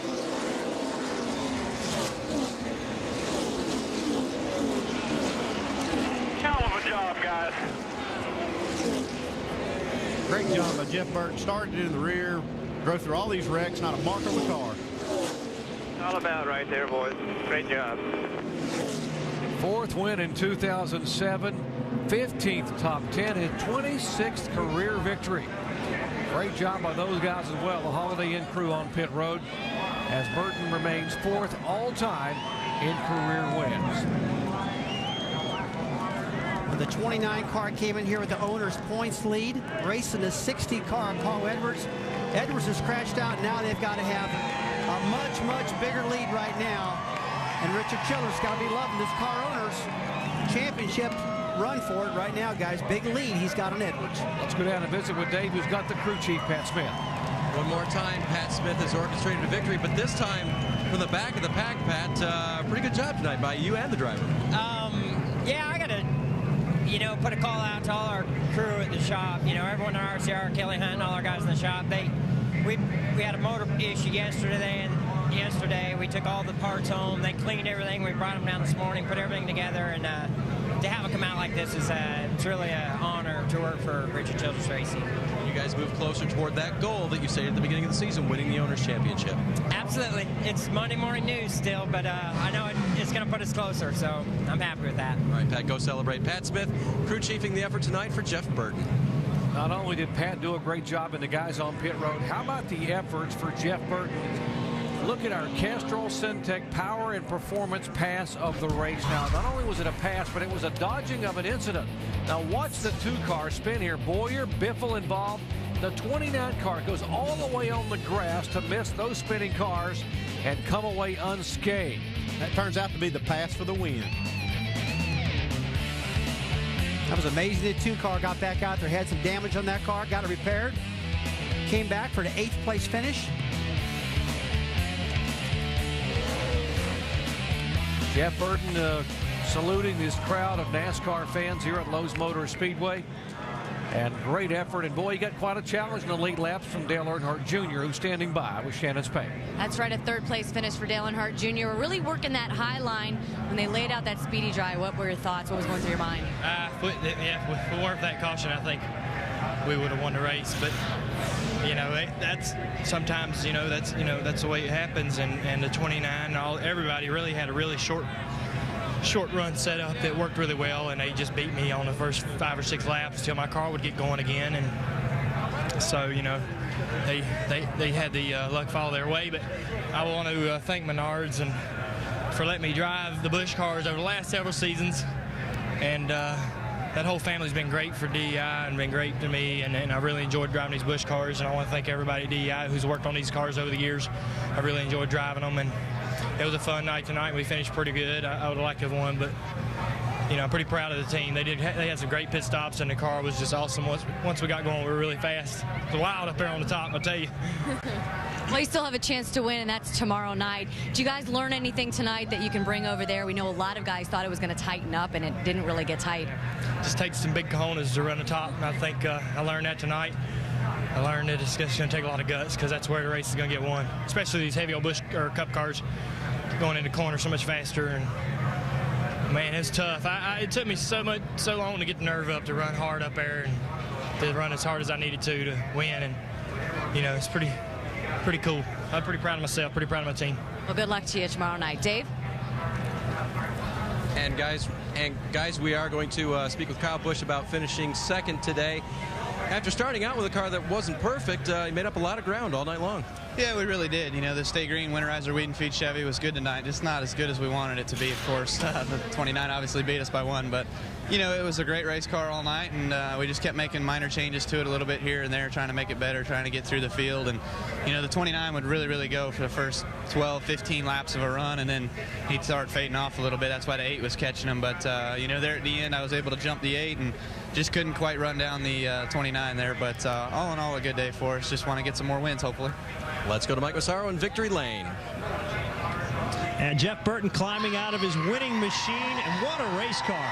He's been on the racetrack 3 times and has already collected 2 victories. And Jeff is celebrating with his team. And Jeff, this was a race that everyone said coming in was about track position. Yet you started dead last today and made your way to the front. How were you able to do that? Well, we had a really good car. We got better as the night went on. And those laps we were running there at the end when that next to last restart, I mean, they were incredibly fast. And these guys just kept making the car better all day, and great testament to those guys. I mean, they changed an engine, oil tank, all the oil lines, everything, and this thing was flawless. So real proud of them. And give yourself some credit, too. Just past the halfway point of this race, it looked like you had to take some evasive action to avoid a crash on the racetrack. How many bullets did you need to dodge today? Well, I mean, whenever you start in the back, you have to have some luck, and we had some luck today. And the key is we just got the car right when it counted, and I mean, it was so much fun to drive. Because another key is catching that caution, because I wasn't gonna hold Junior off. He was coming so hard, and then once the tires got cooled back down, then it took back off. So we got a lucky break there with that caution, because I was getting to go up and try to block him, but I don't think it was gonna work very well. And I know you're still paying attention to this Owners Championship title. The 60 had some problems tonight. You're in victory lane. Looks like you're pulling away. Well, I wouldn't say that. I mean, I know that, it looks good right now. There's a lot of racing left. And, we're just, like I said, we're just here to have fun and keep the pressure up. And, we don't want them walking into Orlando without us putting a little pressure on them. And, that's what we're trying to do. But it's about winning races with Holiday Inn. I mean, this car is just so much fun to drive. I just love this Busch Series. And to me, winning at Charlotte in a Busch car, that's as good as Busch Racing gets. And, Doc, with this win, Richard Childress Racing now has 11 victories in the Busch Series in 2007. Exactly, Mike. What a night. Here's Richard Childress giving his driver a big hug. He made him one step closer to that Honors Championship. Take a look at our Crown Royal crowning moment, the checkered flag for Jeff Burton, who went from the shotgun on the field all the way to the win, and he turns it around and does the reverse victory lap, and that was a lap first started by the late Alan Kowicki, what they call the Polish victory lap, and saluting the fans there by going the wrong way around the track. Let's go back down to Shannon Spade. Well, a top 5 finish for Eric Almirola. Look, he hasn't even broken a sweat, guys. We were just talking about that. What a year for you. Last year at this time, you were running a full-time truck series. Now all of this, the Busch, the Cup. What has this been like for you, Eric? It's been hectic, but nights like tonight make it so fun. It's just awesome to be able to come out here, and Jason Ratcliffe and all these guys on the Slim Jim team brought me a really good race car, so I was really excited about tonight. We had a good car in practice yesterday. I knew it was going to be good tonight, and we fired off the race just a little bit too tight. We worked on it, and that last run right there, it was just super fast on cold tires, and just seemed like the longer we went, the tighter we got, and I thought at one point we might have a shot to win if we kept getting cautions, because we were just so good on cold tires, but we went a long green run there just a little bit and got our tires hot, and I couldn't do anything there at the end. But 4th is my best finish, so I'm excited, and I'm looking forward to next week at Martinsville. Congratulations to you, Dave. And Denny Hamlin with a strong top 5 finish tonight. But was this a difficult race to stay out of trouble in? Yeah, it was. It was definitely all around us, behind us, and in front of us. And some guys had some misfortune that led to our top 5 finish. We really weren't that strong all day. We were 8th to 10th place car, but still it's a solid day for the Rockwell Automation team. This is what we need to do is come away with top 5, and we don't have a top 5 car. So we're going to move on to next week, and hopefully JJ's going to do a good job for us at Memphis and try to get this 20 team the championship. Did it surprise you that your Nextel Cup chase mates were losing it by themselves on this racetrack? Was it that tough? It really is. This racetrack is very smooth, and you got a rock hard tire, and the 2 hard surfaces just don't mesh well. It takes a little while for the tires to get warmed up for you to really get after it. But if you want to get after it, you can risk either getting a spot or getting in a wreck, and I think that's what happened with a lot of guys. But when everyone's fighting for the top like that, you're trying everything you can to get a little bit of an edge, and you end up it ends up biting you sometimes. Well, thanks, Denny. A strong run for the 20 tonight. Jamie? And David Rudiman maintains 2nd in points despite that incident early on. David, how much are you thinking about those point standings when you guys have an incident like that? You look the right side of your car. I mean, you guys got into the wall pretty good. Yeah, I'm not thinking much about points as much as I'm thinking about how the driver was an idiot.